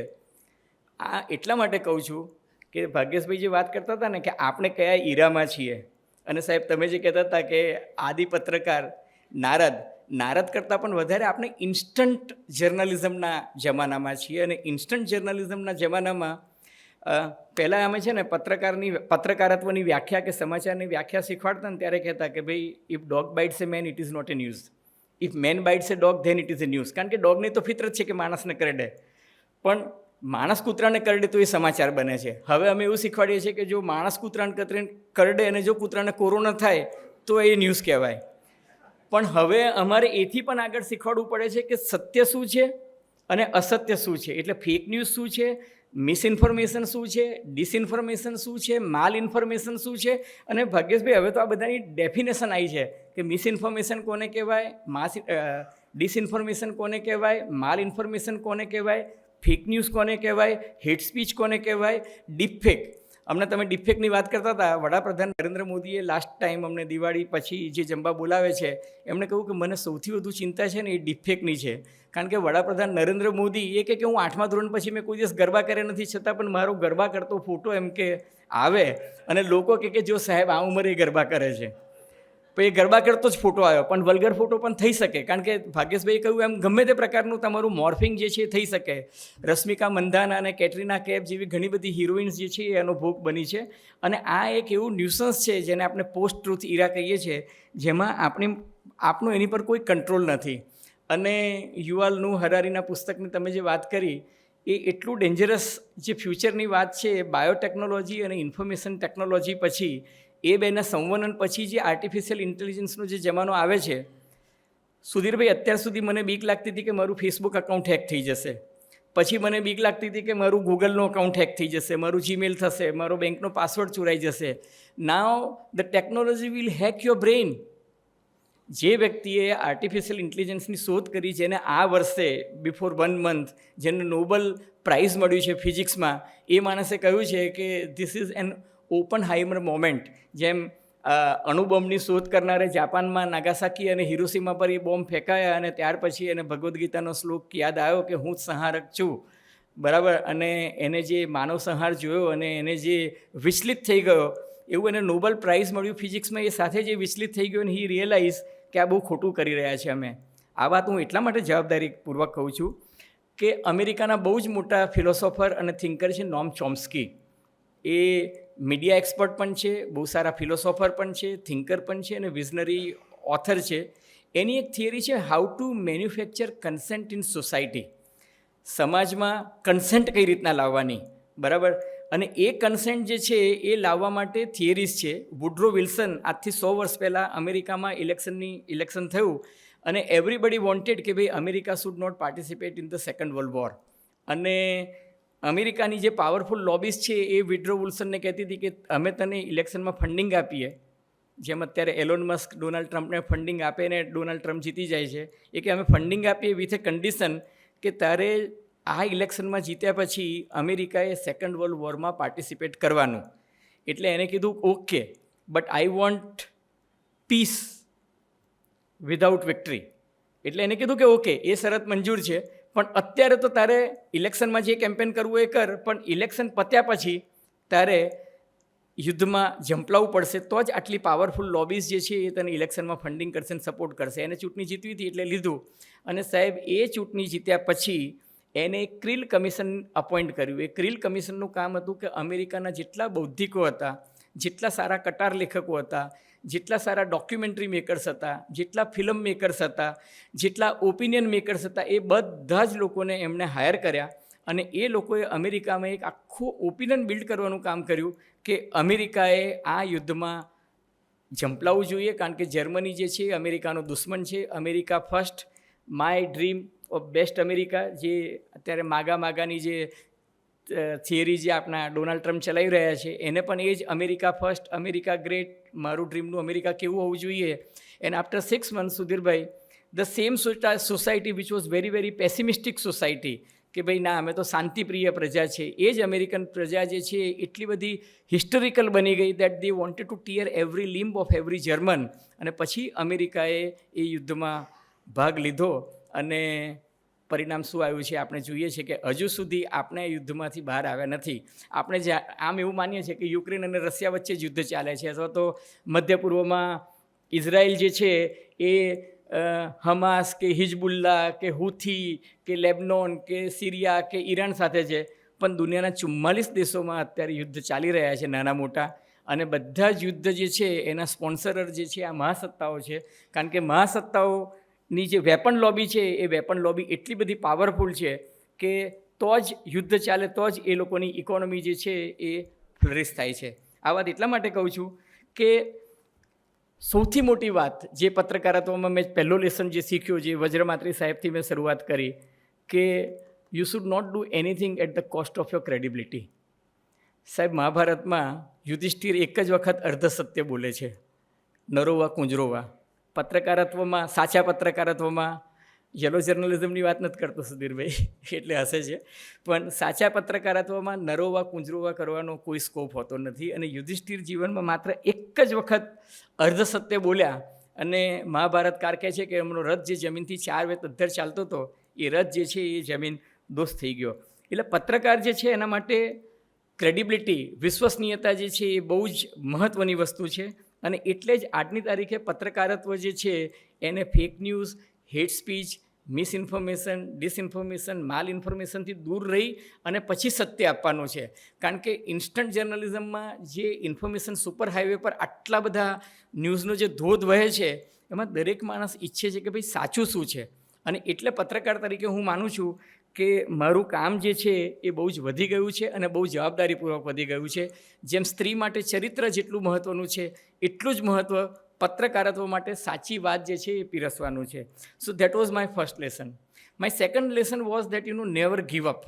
કોઈ પણ વસ્તુ, હું સાહેબ તમને કહું છું કે આ ડિબેટ કોમ્પિટિશનની વાત 5મા ધોરણ પછી પહેલી વખત એવું થયું કે જ્યારે ડિબેટ કોમ્પિટિશનમાં ભાગ લેવાનો વારો આવ્યો અને સ્કૂલના શિક્ષકને એવું લાગ્યું કે નહીં, મને એવું લાગતું હતું કે એમને ત્યાં ટ્યુશન જતા વિદ્યાર્થીને એમને ફેવર કરી અને એને ડિબેટમાં ચાન્સ આપ્યો અને મને ચાન્સ ના આપ્યો. સુધીરભાઈ ઘેર આવીને બહુ રડ્યો હતો હું, કે હું ક્લાસમાં સારું બોલ્યો તો છતાં પણ મને એમને ચાન્સ ના આપ્યો. મારા મધર અને ફાધરે એવું કીધું કે નેવર ગીવ અપ. એટલે બોડેલીની અંદર જ એક યુથ ફેસ્ટિવલમાં ભાગ લેવાનો હતો. ભાગ્યેશભાઈએ તો ઘણા બધા યુથ ફેસ્ટિવલ ઓર્ગેનાઇઝ કર્યા છે યુવક સેવા અને સાંસ્કૃતિક વિભાગમાં, અને સાહેબ એ બહુ જ સારું કામ છે, કારણ કે એનાથી ઘણી ટેલેન્ટ બહાર આવે છે. તો ત્યાં છે ને જવાહરલાલ નહેરુ યુવા કેન્દ્ર હતું, ત્યાં આગળ પણ આ કલ્ચરલ એક્ટિવિટીઝ ને બધી એક્ટિવિટીઝ થતી હતી. તો મેં ત્યાં જઈને પૂછ્યું કે મેડમ મારે યુથ ફેસ્ટિવલમાં પાર્ટિસિપેટ કરવું છે, હું કરી શકું? તો કે હા, યુવક મહોત્સવ થાય છે, તારું નામ મોકલી દઈએ. એમણે મારું નામ બોડેલી સિરોલાવાલા હાઈસ્કૂલમાંથી નહીં પણ એ સંસ્થામાંથી મોકલ્યું. અને સાહેબ સંખેડામાં યુથ ફેસ્ટિવલ થયો, એમાં હું જીતી ગયો, મારી સ્કૂલ હારી ગઈ. હવે સ્કૂલમાં જ્યારે છાપામાં આવ્યા નામો, ત્યારે નામોમાં આવ્યું કે વક્તૃત્વ સ્પર્ધા વિજેતા અજય ઉમટ, પણ નહેરુ યુવા કેન્દ્રનું નામ આવ્યું. એટલે પ્રિન્સિપલ ડી કે દેસાઈએ તરત જ પૂછ્યું કે આ અજયનું નામ અહીંયા કેમ આવ્યું? તો કે સાહેબ આપના ટીચરે એને ચાન્સ ના આપ્યો એટલે ત્યાં જઈને કર્યું, કે આ બગાવત કર્યું, ખોટું કર્યું આ તે. કે ના, પણ આવું ના ચાલે એમ કે. એટલે પછી એમણે કહ્યું કે હવે સ્કૂલમાં ઓપન કોમ્પિટિશન કરો ને ઓપન કોમ્પિટિશનમાં જે જીતે એને જ ચાન્સ આપો. અને સુધીરભાઈ 5મા ધોરણથી 12મા ધોરણ સુધી પછી યુથ ફેસ્ટિવલમાં હંમેશા નંબર 1 હું જ રહ્યો. એટલે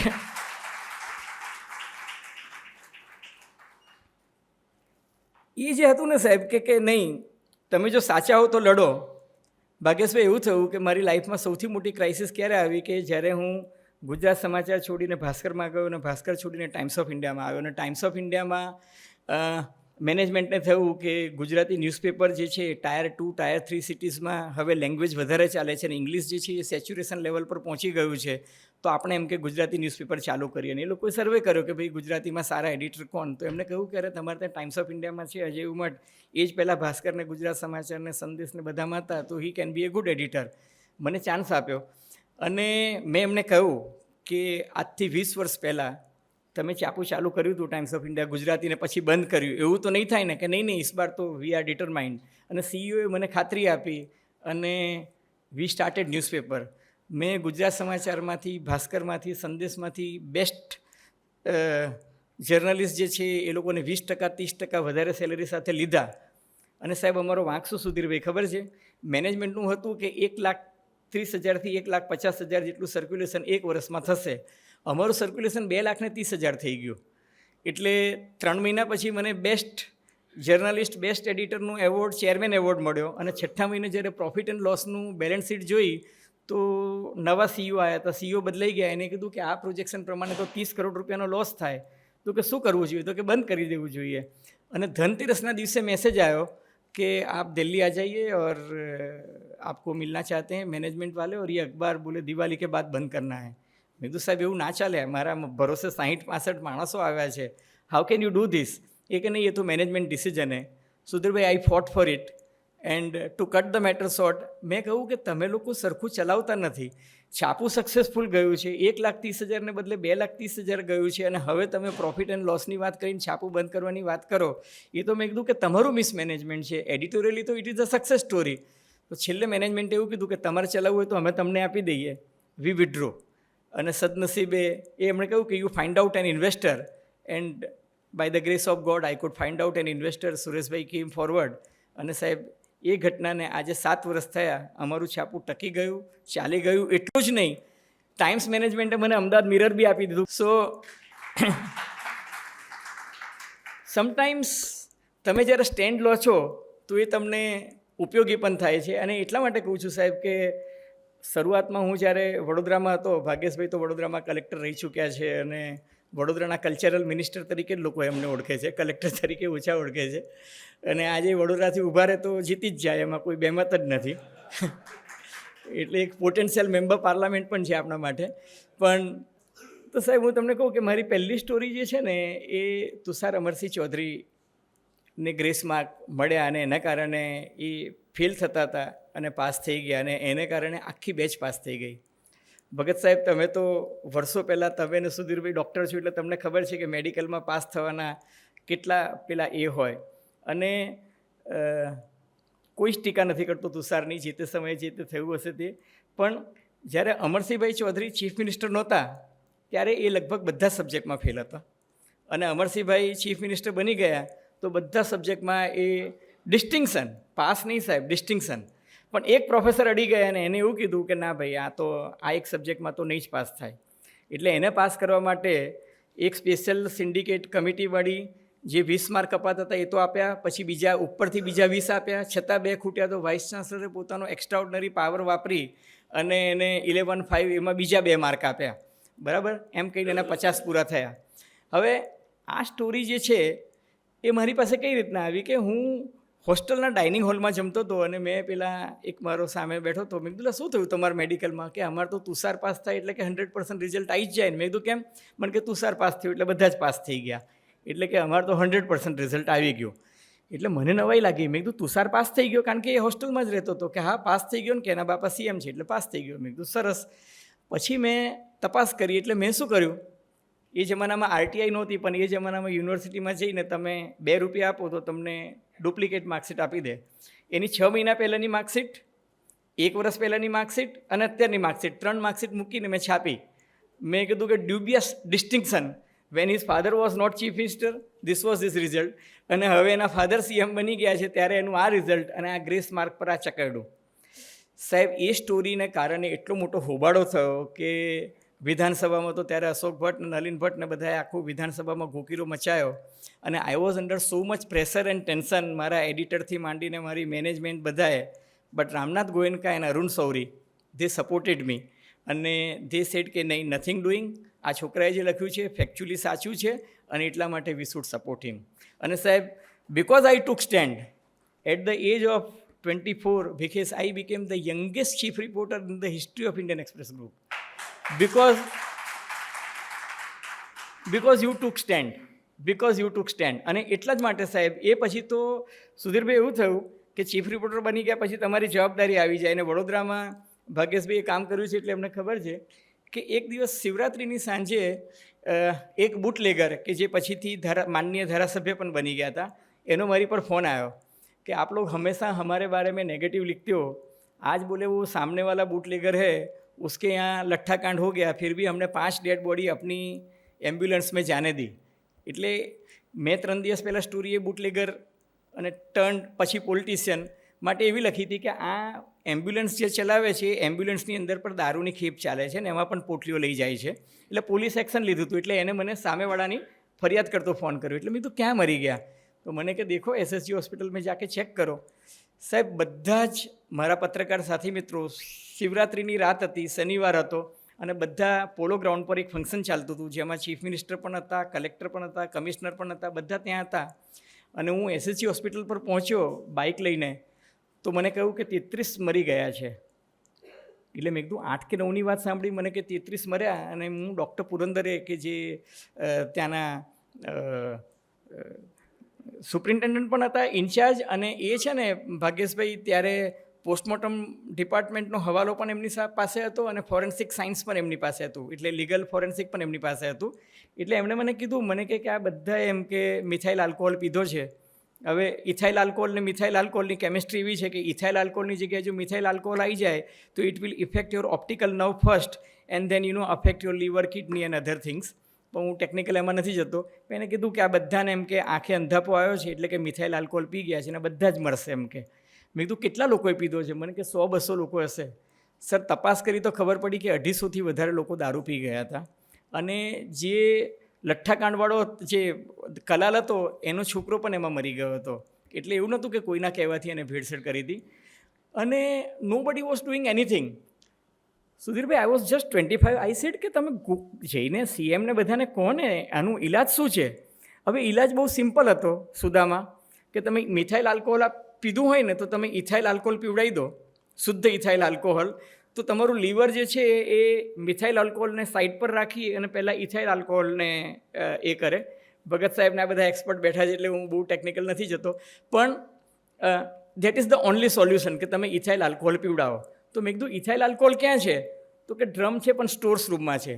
તો મેં કીધું સ્ટોર્સ રૂમ ખોલો ને. તો કે સ્ટોર્સ રૂમ ખોલાય નહીં ને, એમ કે આજે શનિવાર થઈ ગયું, એ તો કે સોમવારે 11 વાગે જ ખુલે. તો મેં કીધું આ માણસો મરી જશે. મને કે સ્ટોર્સ રૂમની ચાવી આપણી પાસે ના હોય, મસ્ટરમાં સહી કરવી પડે, રજિસ્ટરથી ખોલવું પડે. હું તો ઇન્ચાર્જ સુપ્રિન્ટેન્ડન્ટ છું. ભાગ્યેશભાઈ, વિધાઉટ વેઇટિંગ એ સેકન્ડ હું સીધો ત્યાં પોલો ગ્રાઉન્ડ ગયો. અને પોલો ગ્રાઉન્ડ જઈ અને મેં કમિશનર હતા એને કીધું, મેં કહા કે સર એસા હુઆ है, અરે સીએમ બેઠે हैं, તું અભી ઉપર મત જાઓ. બધું છોડીને હું તો સીધો સીએમ પાસે ગયો. મેં કીધું સાહેબ લઠ્ઠાકાંડમાં 50થી વધુ લોકો મરી ગયા છે, તમારી ગાદી જતી રહેશે પ્લીઝ. અને સાહેબ સીએમ એટલા સેન્સિટિવ, અમરસિંહભાઈ ચૌધરી જ હતા, એ બિચારા સ્ટેજ પરથી ઉતરી ગયા, આયા. મને કે ક્યાં છે? મેં કીધું જુઓ, એને જોયું ડેડ બોડીના એ. અને એને મને કીધું કે આનો ઈલાજ શું થાય? મેં કીધું સાહેબ આ રૂમ છે ને સ્ટોર્સ રૂમ, ત્યાં ઇથાઇલ આલ્કોહોલ પડ્યો છે અને આ ઇથાઇલ આલ્કોહોલ આપો તો આ બધાને જીવે. એને બિચારાએ તાત્કાલિક તોડાયો દરવાજો અને બધાને ઇથાઇલ આલ્કોહોલ આપ્યો. અને સાહેબ હવે આપણા લોકોની માનસિકતા કહું સુધીરભાઈ, કે ત્યાંના ક્લાસ 3 અને ક્લાસ 4 વાળાને લાગ્યું કે આ તો બધા ડ્રમ મળી ગયા. લોકોએ એક ડ્રમ ભરી અને એટલું પાણી નાખ્યું, એક ડ્રમ ભર્યું એટલું પાણી નાખ્યું. અને છેલ્લે જ્યારે ટ્રીટમેન્ટમાં લોકો આવ્યું ને ત્યારે એની જે સાંદ્રતા જેને કહી શકાય, it was 0.001, it was as good as water. પણ જેટલા લોકોને શરૂઆતમાં મળ્યું એ બધા લોકો બચી ગયા, તો પણ મોર દેન 138 પીપલ ડાઈડ. મને સંતોષ હતો કે હું કમસે કમ 70-80-90 લોકોની જીત તો બચાવી શક્યો. But one has to take stand in life, કે તમે સ્ટેન્ડ નથી લેતા એને કારણે હું એવું ચોક્કસ માનું છું કે દુર્જનોની સક્રિયતાને લીધે નહીં, પણ સજ્જનોની નિષ્ક્રિયતાને કારણે સમાજને વધારે નુકસાન થાય છે.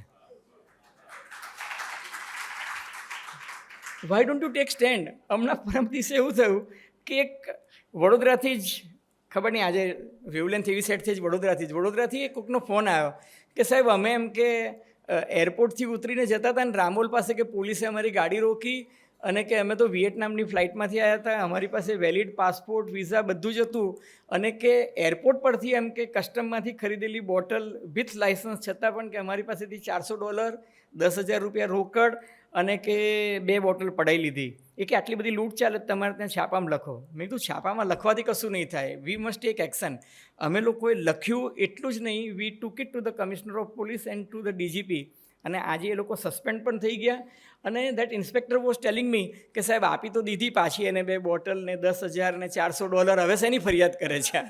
એટલે લોકોની સંવેદનશીલતા જ એટલી બધી ભગત સાહેબ જતી રહી છે કે એક વખત એક દીકરીનો ફોન આવ્યો કે અમારી પર એમ કે બહુ જ વધારે પડતો અત્યાચાર થાય છે, અને સી સ્ટાર્ટેડ ક્રાઇંગ, અને સી સેડ કે 2-3 છોકરીઓ પર રેપ થયો છે ને કોઈ ફરિયાદ પણ નથી લેતું, અને એમ કે તમે કે અમારું ડિજિટલ નોટિસ બોર્ડ ચેક કરો, એમાં બધી છોકરીઓ જે છે ફરિયાદ કરે છે, અને એમ કે એ કે કન્સેન્સ્યુઅલ હતું એમ માનીને કોઈ કશું કરતું જ નથી એમ કે, અને she was under lot of pain અને સ્ટ્રેસ. મને લાગ્યું આ ઇમિડિયેટલી આસ્ક માય રિપોર્ટર કે ટેક એક્શન, અને અમે લોકોએ સ્ટોરી લખી, and Gujarat high court has taken suo motu cognizance, અને એના કારણે તમે જુઓ કે ત્યાં ઇન્ક્વાયરી કમિટી પણ અપોઇન્ટ થઈ અને ત્યાં માહોલ સુધર્યો એવું હવે મને રિપોર્ટ મળે છે. I can go on and on about so many such incident, but the point I was making is that never give up in life. That is the second lesson that I learned. Third thing that મેં તમને પેલી પિગ્મિલિયન ઇમ્પેક્ટની જે વાત કરી, મારી જિંદગીમાં મને પહેલો એવોર્ડ જે છે ને, પહેલો પ્રાઇઝ એ આપણા વિનોદ કાકાને લીધે મળ્યો, વિનોદ ભટ્ટને લીધે મળ્યો હતો. અને એમાં એવું હતું કે વેકેશનમાં જ્યારે મધર ફાધર ટ્રાન્સલેશનની બહુ પ્રેક્ટિસ કરાવતા હતા ત્યારે Sushilaben Joshi, I don't know અહીંયાથી કેટલા લોકો એમને ઓળખતા હશે, કદાચ ભીખેશ તો ઓળખતો જ હશે. સુશીલાબેન જોશી, સુમન શાહ ને એ લોકો મારા ફાધર સાથે કોલેજમાં હતા, પછી તો અહીંયા ગુજરાતી ભાષા ભવનમાં હતા.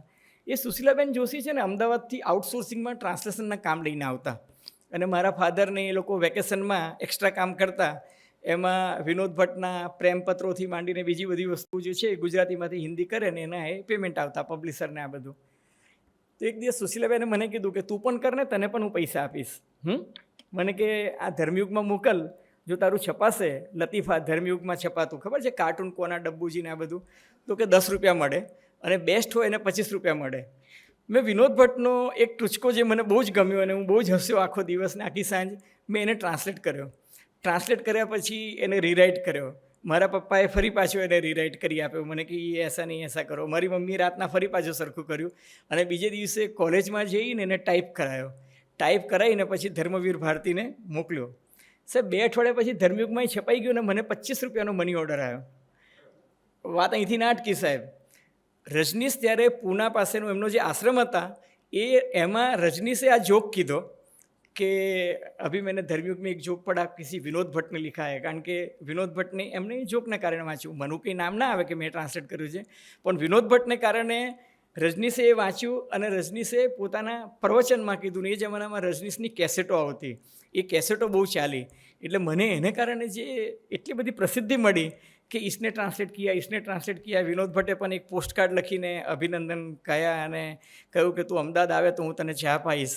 અમદાવાદી ચા પાવે એ જમાનામાં એ પણ એક મોટી ઓફર હતી, બરાબર છે કે નહીં? તો હું તો બહુ ખુશ થઈ ગયો કે ભાઈ વિનોદ કાકા આપણને આવી ઓફર આપી. અને સાહેબ ત્યારે મને ખબર પડી કે કન્ટેન્ટ જો સારું હોય તો વેચાય છે. મારી ભાગ્યેશભાઈની ઘણી બધી વાતો છે વિનોદ ભટ્ટની, પણ હવે અત્યારે કહેવાય એવું નથી. બાકી વિનોદભાઈએ તો એક વાત મોદી સાહેબને ઓફર કરી હતી કે સાહેબ તમે આટલા પોપ્યુલર છો તો સાહિત્ય પરિષદમાં ઊભા રહો. મોદી સાહેબે એવું કીધું કે અહીં તો ગાંધીજી હારી ગયા, અને કે હું તો પાર્ટ ટાઈમ પોલિટિશિયન છું, તમારે તો ફૂલ ટાઈમ પોલિટિક્સ ચાલે છે, એટલે કે આપણું કામ નહીં એમ છે. પણ સાહેબ એ વખતે મને રિયલાઇઝ થયું કે કન્ટેન્ટ સારું હોય ને તો વેચાય છે. અને મને જ્યારે international visitor leadership program American government તરફથી I was selected as scholar, IBLP scholar કહેવાય છે. 1999માં દેવેન્દ્ર ફડણવીસ સિલેક્ટ થયા હતા, નહીં 1999માં મોદી સાહેબ સિલેક્ટ થયા હતા, 2003માં દેવેન્દ્ર ફડણવીસ સિલેક્ટ થયા હતા અને 2007માં હું સિલેક્ટ થયો હતો. પેલા બે તો CM ને PM બની ગયા છે. આળ વાત છે. પણ ના સાહેબ, આપણે આપણું કામ છોડીને સ્વધર્મ નિધનમ શ્રેય, એટલે આપણે આપણો ધર્મ જે છે. Thank you. તો સાહેબ ત્યારે આઈ રિયલાઇઝ કે જે બેસ્ટ કન્ટેન્ટ હોય છે ને એ જ ચાલે છે.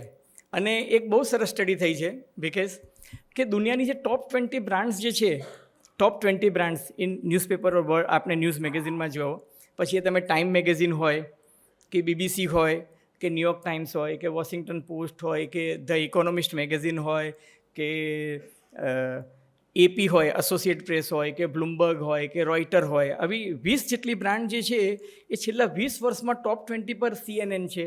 આ ટોપ 20 પર આ 20 જ બ્રાન્ડ રહી છે. તો એ લોકોએ સ્ટડી કર્યો કે આ ટોપ 20 બ્રાન્ડ કેમ રહી છેલ્લા 20 વર્ષ સુધી. તો એના બે મુખ્ય કારણ સુધીરભાઈ નીકળ્યા. એક, they have treated there content as king. પોતાના કન્ટેન્ટ પર એ લોકોએ બહુ ધ્યાન આપ્યું કે ભાઈ વાંચકોને શું જોઈએ છે ને વાંચકો પ્રમાણે જ આપણે આ કાઢવું જોઈએ. અને બીજું કે they treated content as their king. And second thing that એ લોકોએ ટેકનોલોજીની સાથે બદલાતા ગયા. એ લોકોએ ટેકનોલોજીની સાથે પોતાના પ્રિન્ટિંગમાં, લેઆઉટમાં, ડિઝાઇનિંગમાં, પેપરમાં, વેબસાઇટમાં ચેન્જીસ કરતા રહ્યા. અને ત્યારે એ જે સ્ટડી આવ્યો એમાં પહેલું વાક્ય છે કે heritage has no value in journalism. જર્નલિઝમમાં હેરિટેજને કોઈ વેલ્યુ નથી.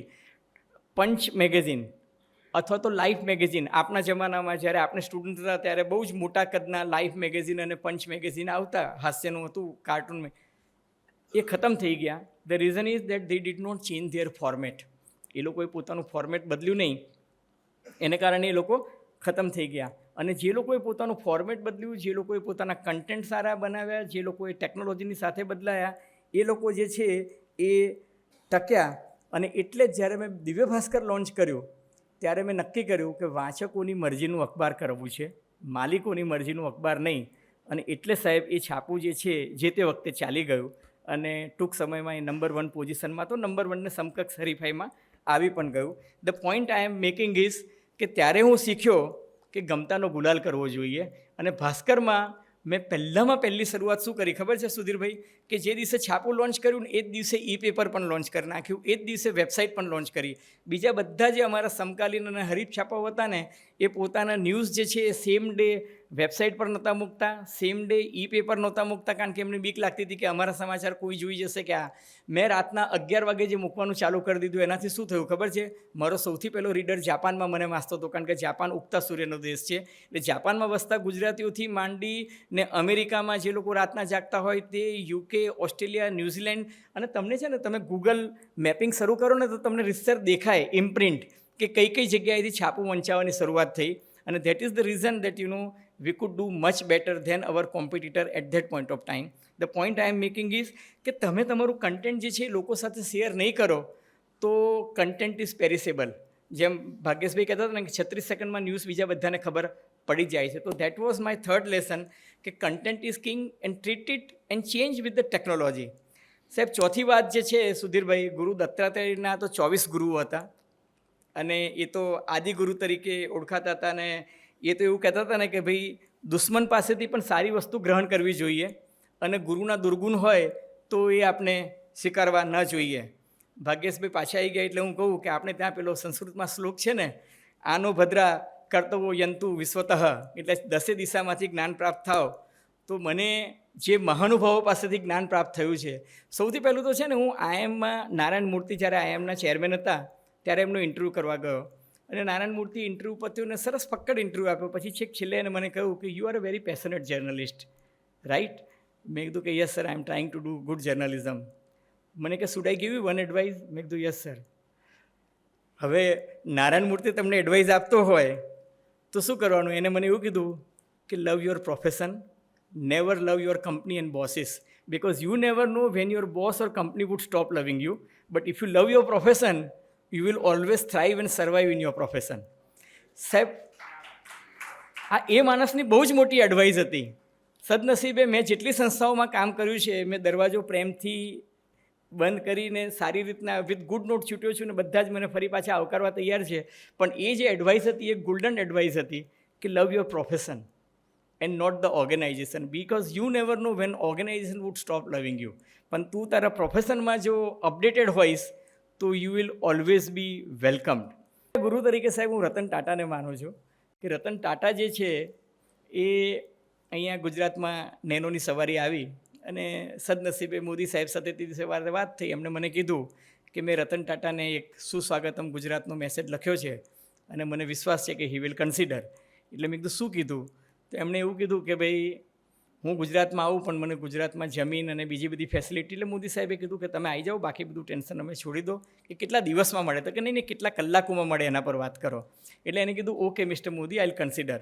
એટલે મેં મોદી સાહેબને કહ્યું, મેં કીધું મોદી સાહેબ આ સ્ટોરી તો હું બ્રેક કરું છું પણ જો રતન ટાટા આવે તો ઇન્ટરવ્યૂ મને અપાવવાનો.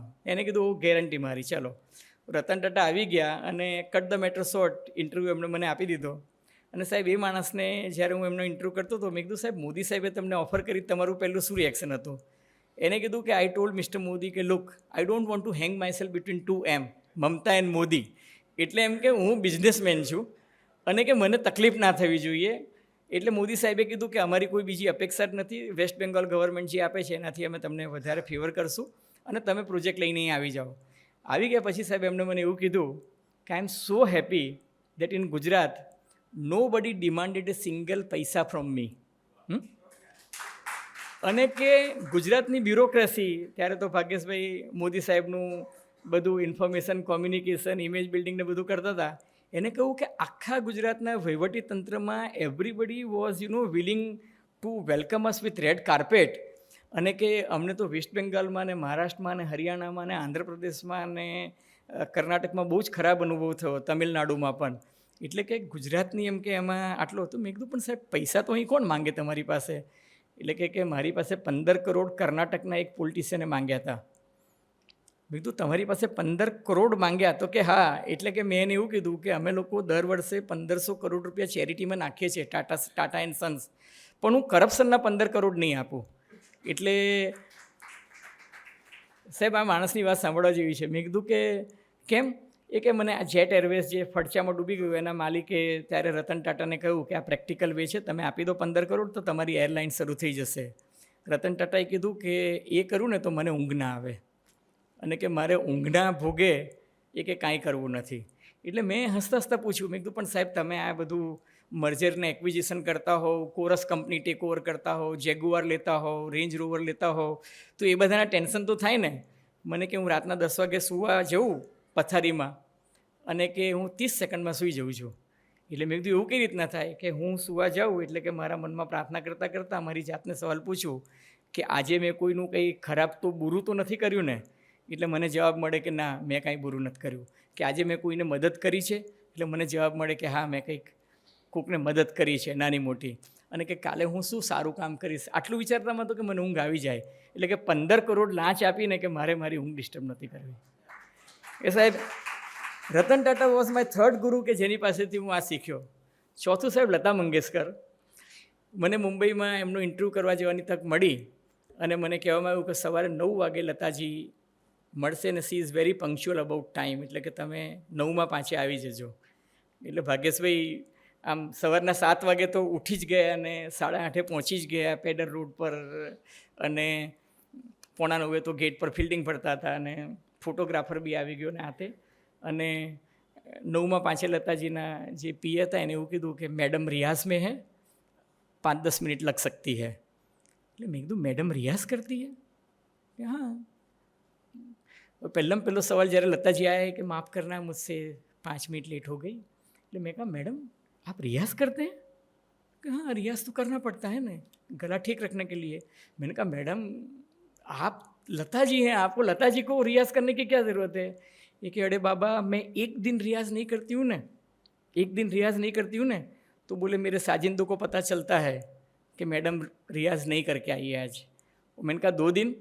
तो कि 2 दिन रियाज़ नहीं करूँगी तो मेरे म्यूज़िक डायरेक्टर को पता चल जाएगा कि लता जी आजकल रियाज़ नहीं कर रही है. और मैंने कहा कि 3 दिन?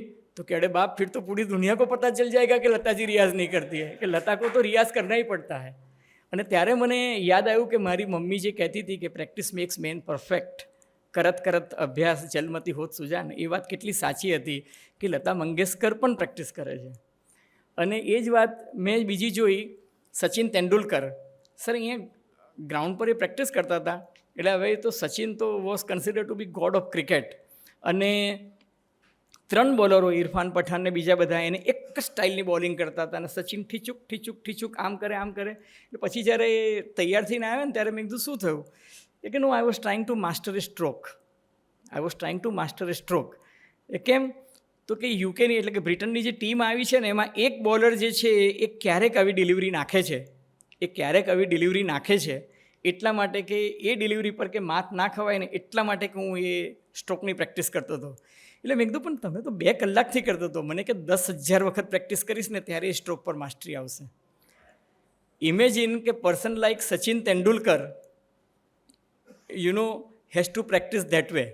અને ધેટ રિમાઇન્ડ્સ મી, થોડું લાઇટર કરવા માટે કહું કે શાહરૂખ ખાન એને જ્યારે ક્રિકેટની ટીમ ખરીદી, કોલકાતા નાઇટ રાઇડર્સ, અને મુંબઈમાં ચાલતી હતી, તો સચિન તેંડુલકર પણ જોવા આવ્યો હતો. એટલે સચિન તેંડુલકર અને શાહરૂખ ખાન બંને બાજુમાં બેઠા હતા. એટલે શાહરૂખે પૂછ્યું કે ક્યાં હોગા? એટલે સચિન તેंदुलकरे કીધું ક્યાં હોગા, ये लोग हार जाएंगे. तो कि क्यों? तो कि फील्डिंग ठीक नहीं लगाई है. अभी देख वो बॉलर है ना, पहले बॉल पे बाउंसर डालेगा और ये इधर से मारेगा और उधर छक्का जाएगा. અને ખરેખર પેલું થયું કે પેલાએ બાઉન્સર નાખ્યો અને પેલાએ સીધી વંડી ઠેકાડીને છક્કો જ માર્યો. એટલે શાહરૂખે કીધું કે યાર તુસી ગ્રેટ હો, छक्को જ વાગ્યો. એટલે सचिन ने कहा कि अब दूसरी बेवकूफ़ी कर डाली कि क्या? बोले वहाँ फील्डर रखा है, एक इसको फील्डर इधर रखना चाहिए, ऑफ साइड में रखना है. अब ये जो बॉल फेंकेगा ना ये सीधा ऑफ में उड़ाएगा. અને બીજાએ ખરેખર બીજા બોલે ઓફ પર છક્કો માર્યો. એટલે પીલાએ છે ને બોલરે ફરી પાછો ફીલ્ડર ગોઠવ્યો. એટલે સचिन के देखना अब ये आके फ्रंट फुट पे खेलेगा और पीछे छक्का मारेगा, क्योंकि इसको बॉलर की लाइन और लेंथ तो मालूम ही है. बोले ये तीसरा छक्का जाने ही वाला है. અને ખરેખર ત્રીજા બોલે ત્રીજો છક્કો વાગી ગયો. એમ કરતાં સચિન બોલતો જાય ને શાહરૂખ ખુશ થતો જાય. પછી શાહરૂખે કીધું કે બોસ तुसी ग्रेट हो, अब मेरी मूवी की प्रीमियम है वो देखने आना. तो कि क्यों? तो कि अगला शो में क्या होगा, अगले सीन में क्या होगा, मैं तुझे बताऊंगा. अगले सीन में क्या होगा वो मैं बताऊंगा.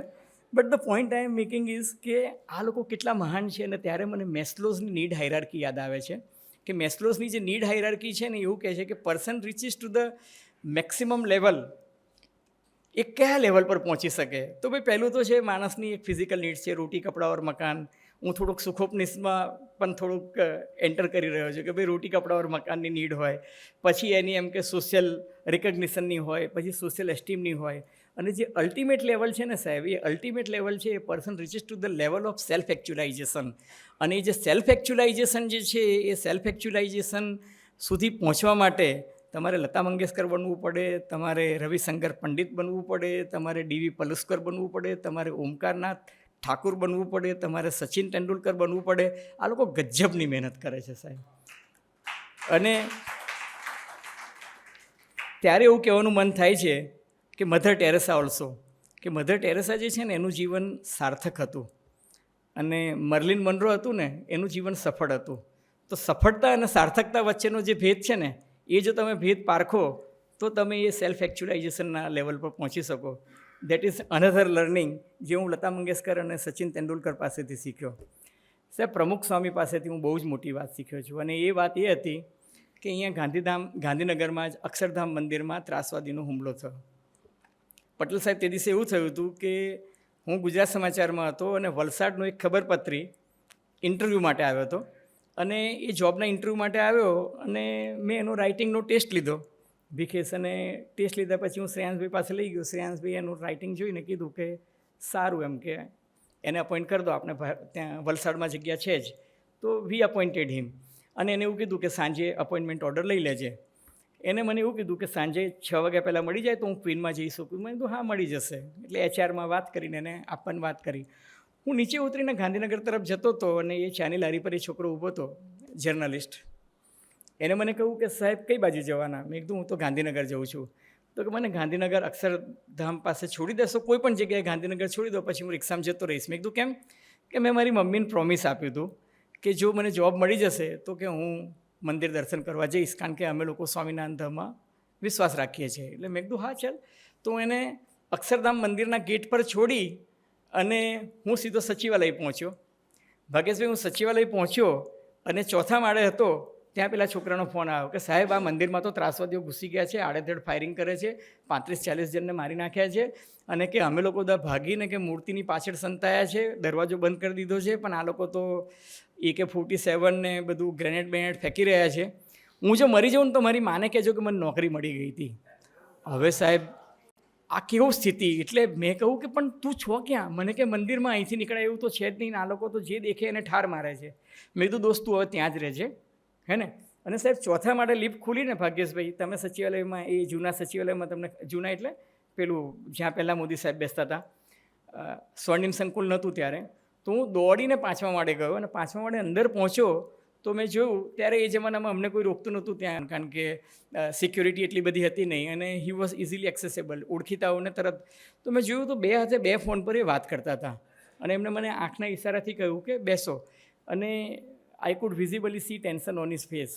એ વખતે જે કંઈ થયું, અનફોર્ચ્યુનેટલી લગભગ 35-40 લોકો તો મર્યા હતા. પછી મોદી સાહેબે તાત્કાલિક અડવાણી સાહેબને કીધું ને ત્યાંથી બ્લેક કેટ કમાન્ડોઝ આવ્યા અને આખી રાત ઓપરેશન ચાલ્યું.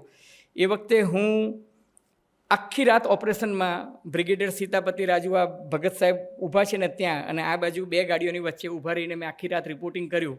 અને છેલ્લે તો જે ફાયરિંગ થયું એમાં અમે લોકો ગ્રાઉન્ડ પર જમીનમાં સૂઈ ગયા હતા, અને હું ને મારી બાજુમાં અમૃતભાઈ, જે ત્યારે મોદી સાહેબના PA હતા, એ પણ આમ બાજુમાં સૂતા હતા, અને ગોળી અમારા બંનેની વચ્ચેથી પસાર થઈને, પસાર થયા પછી અમૃતભાઈએ પૂછ્યું કે સાહેબ ગોળી ગઈ? મેં કીધું હા. તમે બરાબર છો? કે હા. તમે? મેં કીધું હું બરાબર છું. મને કે સાલું ભરોસો ના કહેવાય, આ આડેધડ ગોળીઓ છૂટે છે. એ સ્થિતિમાં સાહેબ, જ્યારે 2 ત્રાસવાદીઓ ત્યાં મૃત્યુ પામેલા હતા અને પ્રમુખ સ્વામી આવ્યા, અને ત્યારે એમને સૌથી પહેલો મેસેજ એ આપ્યો. એટલો બધો માહોલ ખતરનાક હતો, કારણ કે મંદિરના એક સાધુનું પણ અવસાન થયું હતું ને 35-40 નિર્દોષ લોકો મૃત્યુ પામ્યા હતા. અને ત્યારે પ્રમુખ સ્વામી એવું કીધું કે આ 2 ત્રાસવાદીઓ આવ્યા ને, એને મોકલનારનું એજન્ડા એ છે કે આપણે ગુજરાતમાં કોમી રમખાણો ફરીથી કરાવવાના, અને કે એના એજન્ડામાં આપણે નથી આવવાનું. એ કે અક્ષરધામમાંથી એકમાત્ર મેસેજ એવો જ હોવો જોઈએ કે વી વોન્ટ પીસ. આ ગાંધી અને સરદાર પટેલની ભૂમિ છે. ગાંધીજી અહિંસામાં માનતા હતા. કોઈ એક ગાલ પર મારે તો બીજો ગાલ ધરતા હતા. આપણે જો કરીશું ને તો ફરી પાછું ગોધરા કરતાં પણ મોટો ખતરનાક હત્યાકાંડ થશે. એટલે અક્ષરધામમાંથી મેસેજ જે છે એ માત્ર ને માત્ર શાંતિનો જ જવો જોઈએ. એ સિવાય કોઈ જ મેસેજ નહીં. અહીં કોઈ પોલિટિક્સ ચાલશે નહીં. 7 દિવસ માટે મંદિર બંધ, અને કે ચોખ્ખાઈ થવી જોઈએ, અને માત્ર ને માત્ર શાંતિની પ્રાર્થના. સાહેબ, એ એપિસોડ જે છે એ બ્રિગેડિયર સીતાપતિ રાજુએ જર્મનીમાં હાઇડનબર્ગમાં જ્યારે વર્લ્ડ રિલિજિયન કોન્ફરન્સ ભરાઈ ત્યારે એક પેપર રજૂ કરવામાં આવ્યું, અને એ પેપરમાં કહેવામાં આવ્યું કે કોઈ પણ રિલિજિયસ પ્લેસ પર જ્યારે ટેરરિસ્ટ અટેક થાય તો રિસ્પોન્સ શું હોવો જોઈએ? તો કે Akshardham response is the ideal response. સાહેબ, એ દિવસે જો પ્રમુખ સ્વામીની આંખમાંથી સહેજ એમ તણખો બી ઝર્યો હોત ને સુદામાં, તો ગુજરાતમાં કમસે કમ 10,000 થી 12,000 લોકો એ કોમી રમખાણમાં મરી ગયા હોત. પણ એ માણસે એ દિવસે 1 સેકન્ડમાં ડિસિઝન લીધું કે અહીંયાથી કોઈ હિંસાની વાત નહીં કરવાની.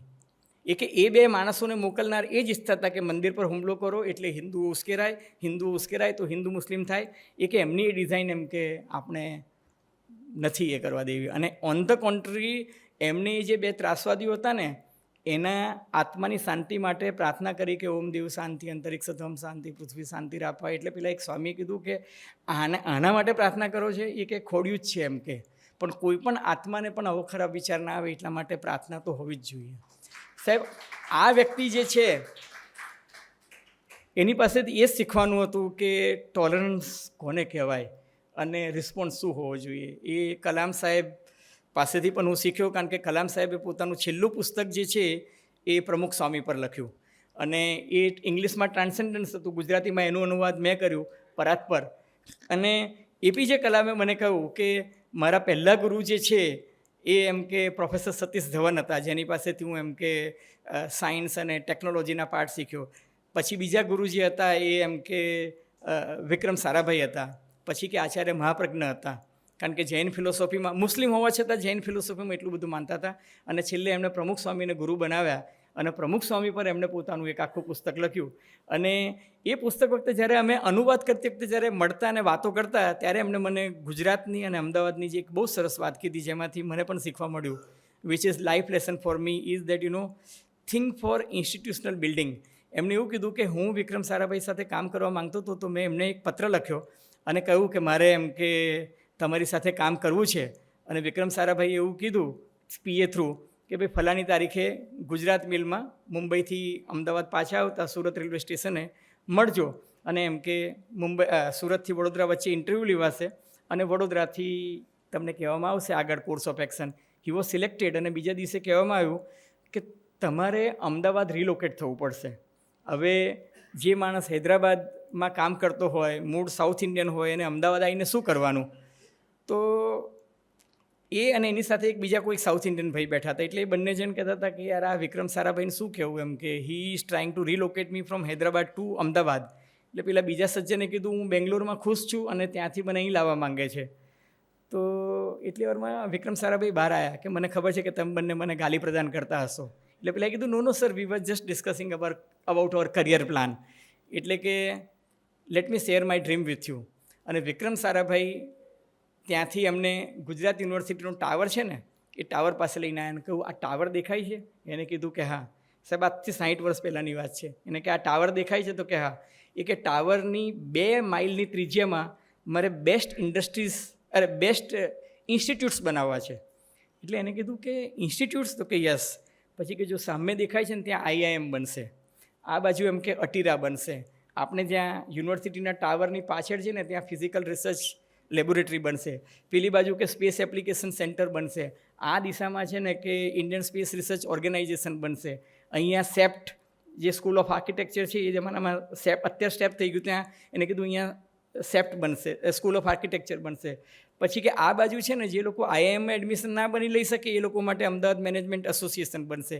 પછી કે નદીની પાસે એમ કે નેશનલ ઇન્સ્ટિટ્યૂટ ઓફ ડિઝાઇન બનાવીશું, કારણ કે આપણે ડિઝાઇન પણ હોવું જોઈએ.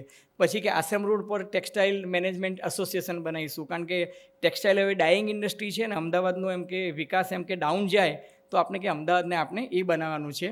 એટલે પેલાએ કીધું કે ઓકે સર. તો કે નહીં આપણે ભાટ પાસે કે આપણે ઇન્સ્ટિટ્યૂટ ઓફ પ્લાઝમા રિસર્ચ બનાવવાનું છે, કોમ્યુનિટી સાયન્સ સેન્ટર બનાવવાનું છે, સેન્ટર ફોર એન્વાયરમેન્ટ એન્જિનિયરિંગ બનાવવાનું છે. Vikram Sarabhai would speak on and on, અને આજે એ બધા સંસ્થાઓ આપણે જોઈ શકીએ છીએ. એટલે પેલા CK પ્રહલાદ હતા, એને કીધું sir what can I do in this? એને કીધું કે તું શું કરે છે અત્યારે? એને કીધું સાહેબ હું હિન્દુસ્તાન લીવરમાં એમ કે એરિયા મેનેજર છું, અને મારે તો કે યુનિલિવરમાં એમ કે સાઉથ એશિયાના કે રિજનલ મેનેજર બનવું છે. અહીંયા આવીને હું શું કરું? તો કે જો IIMમાં તું 2 વર્ષ ભણાવ, PhDની ડિગ્રી તને અહીંથી મળી જશે, અને પછી તું એમ કે હાર્વર્ડ નહીં તો વોર્ટનમાં એમ કે તું મેનેજમેન્ટ ગુરુ તરીકે જતો રહીશ. એને કીધું પછી હું શું કરું? અરે કે one day you will become adviser to president of America. અને સાહેબ એ માણસ CK પ્રહલાદ જે છે અમેરિકાના 1 નહીં 2 પ્રેસિડેન્ટના 2 ટર્મ સુધી એ પ્રોફેસર રહ્યા. હવે કલામનો વારો આવ્યો. કલામે કીધું કે sir but what can I do? He said Kalam you work with me and a time will come you will become president of India.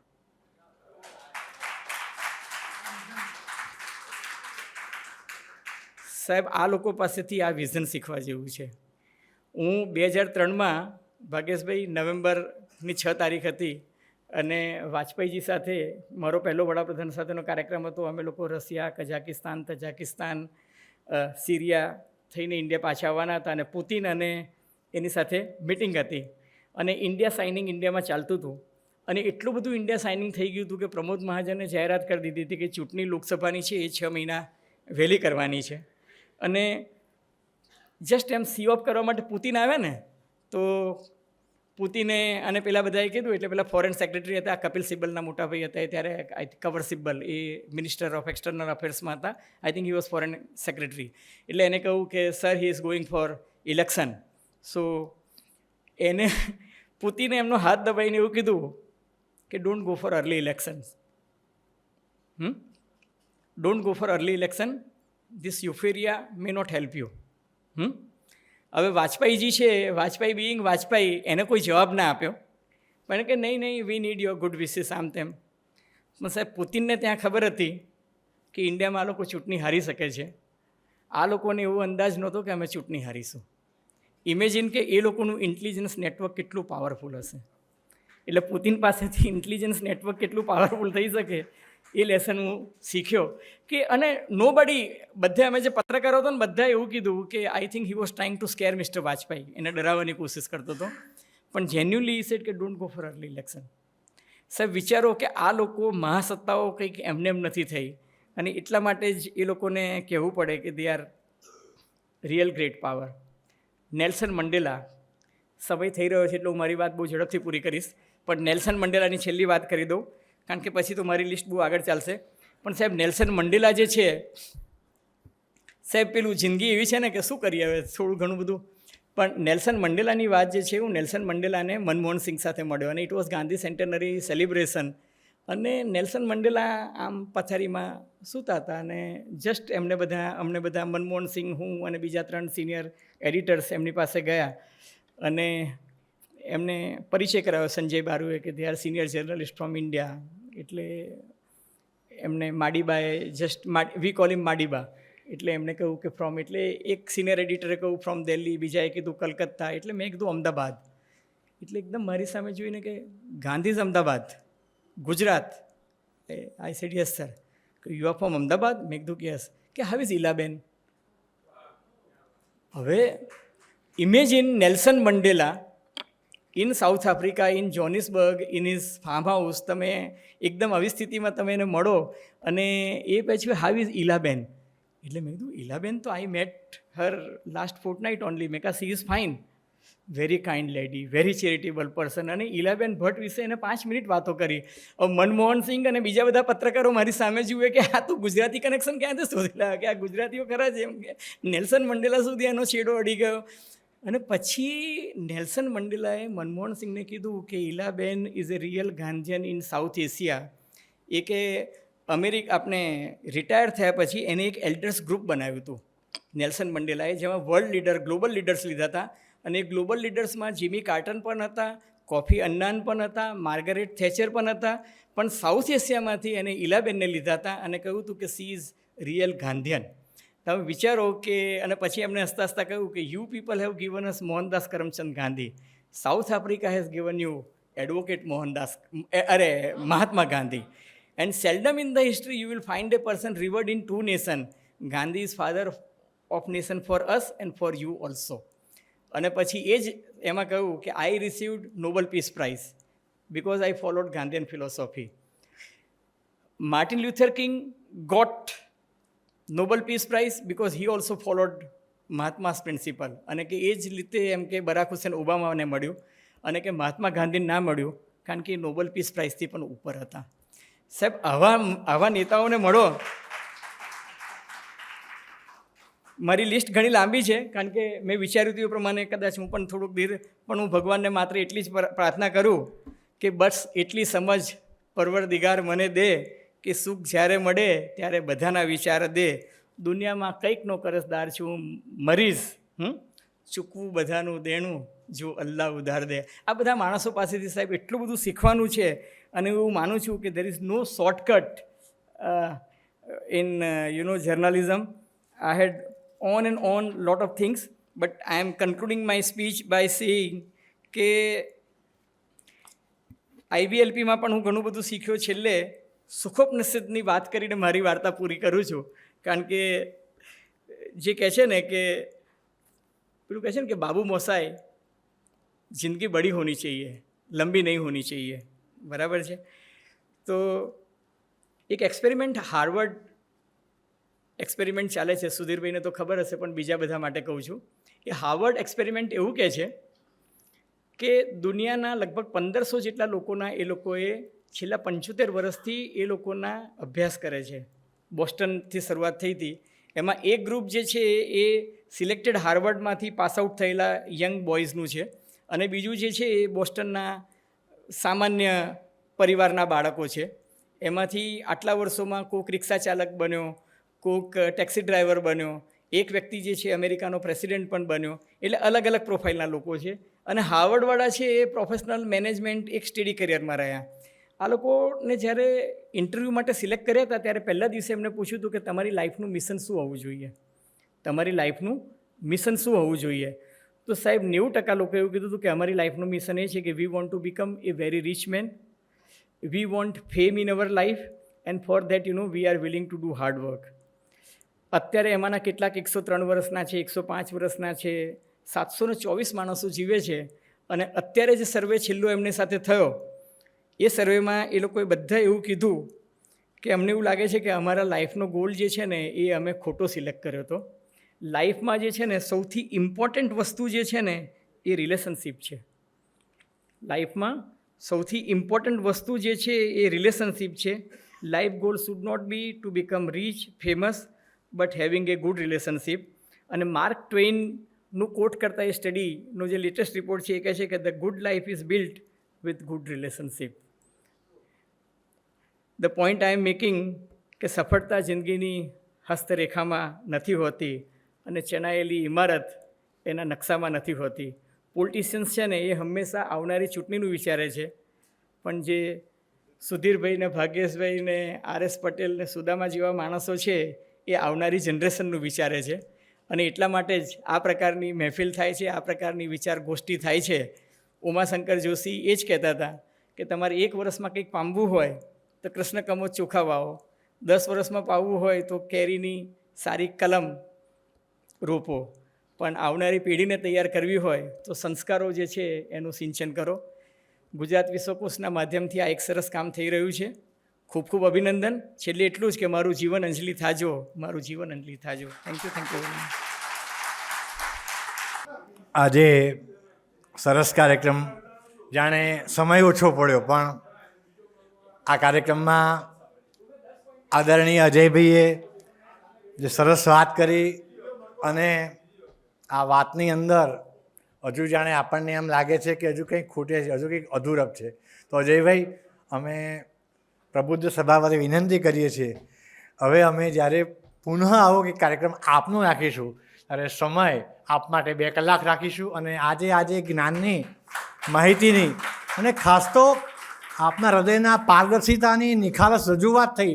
જાણે કોઈ સંત બોલતા હોય. મને તો આજે વિચાર કરતાં કરતાં એમના નામમાં આવ્યું કે આ વ્યક્તિ કેટલો નિર્ભાર છે. એના નામમાં નથી કાનો, નથી માત્ર, નથી રસભવ, નથી દીર્ઘવ, નથી અનુસ્વાર, નથી બિંદી. એટલું નહીં, એમની નામ પાછળ અટકમાં પણ કશું નથી. આ કેવો નિર્ભાર વ્યક્તિ છે. તો આપણે એમના જેવા નિર્ભાર બનીએ. આજે આ કાર્યક્રમમાં વિશ્વાસકોશ ટ્રસ્ટ, ખાસ કરીને અમારા આદરણીય ડૉક્ટર કુમાર પાર્વતી દેસાઈ સાહેબ કે જેઓ અહીંયા નથી પણ એમની કૃપા, આશીર્વાદ જ્ઞાનપીઠ સાથે છે, એમના થકી આ આપણને હોલ આદિ મળે છે. તો કુમાર પાર્વતી દેસાઈ સાહેબનો, વિશ્વકોશ ટ્રસ્ટનો, અહીંના સૌ સ્ટાફગણનો, વિડીયોગ્રાફી કરનાર કિશોરસિંહભાઈ, નીચે જે કંઈ સ્ટાફ આજે પધાર્યા તે સૌનો આભાર માની પુનઃ આપણે પ્રબુદ્ધ સભામાં મળીશું. RS પટેલ સાહેબ પધાર્યા, ભરતભાઈ ભગત સાહેબ પધાર્યા, ગાંધી સાહેબ, અમારા રાણા સાહેબ, અમારા રાદુલભાઈ, સૌ આજે બધા સાચા અર્થમાં પ્રબુદ્ધો પધાર્યા છે. સૌનો આભાર. અને પુનઃ અજયભાઈ, અમે તમારી પાસેથી પ્રોમિસ લઈએ છીએ કે તમારે એક વખત પુનઃ કદાચ જ્યારે આ વારો આવશે ત્યારે અમને પૂરા 2 કલાક આપવા પડશે. અને અમે એ વખતે આભાર વિધિ પણ નહીં રાખીએ, પ્રસ્તાવના પણ રાખીએ. તો અજયભાઈ મને તાળીઓ પાડી આપણે સૌ વિરમીશું. આવતા વખતનો કાર્યક્રમ 12મા મહિનામાં લગ્ન બહુ છે, એટલે હવેનો જે કાર્યક્રમ એ કદાચ 12મા મહિનામાં છેલ્લા વીકમાં ગોઠવાશે. જે લોકોનું લિસ્ટમાં નામ છે એમને બધાને સમાચાર મેસેજથી મળી જશે. અને આપણા જે મેસેજ તમારી પાસે આવે છે એ ક્યાંય ફોરવર્ડ કરવાના નથી. આપણે આટલી સંખ્યામાં જ, આનાથી ઓછી થાય તો પણ વાંધો નહીં, પણ આપણે બહુ સંખ્યા બી કરવાની નથી. આપણે સાચા અર્થમાં આનંદ લૂંટવો છે ને જીવનને માણવું છે. તો પુનઃ આપ સૌનો આભાર. અને આવતા વખતનો કાર્યક્રમ ડિસેમ્બરમાં જે તારીખ રવિવાર નક્કી થશે તે આપને જાણ કરવામાં આવશે. સૌનો પુનઃ આભાર. અજયભાઈ સાહેબ, સૌ વતી આપને પુનઃ આવતા વર્ષે અહીંયા બોલાવીશું અને આપનો પુનઃ આભાર માનીએ છીએ. સૌને વંદન, સૌને જય શ્રી કૃષ્ણ.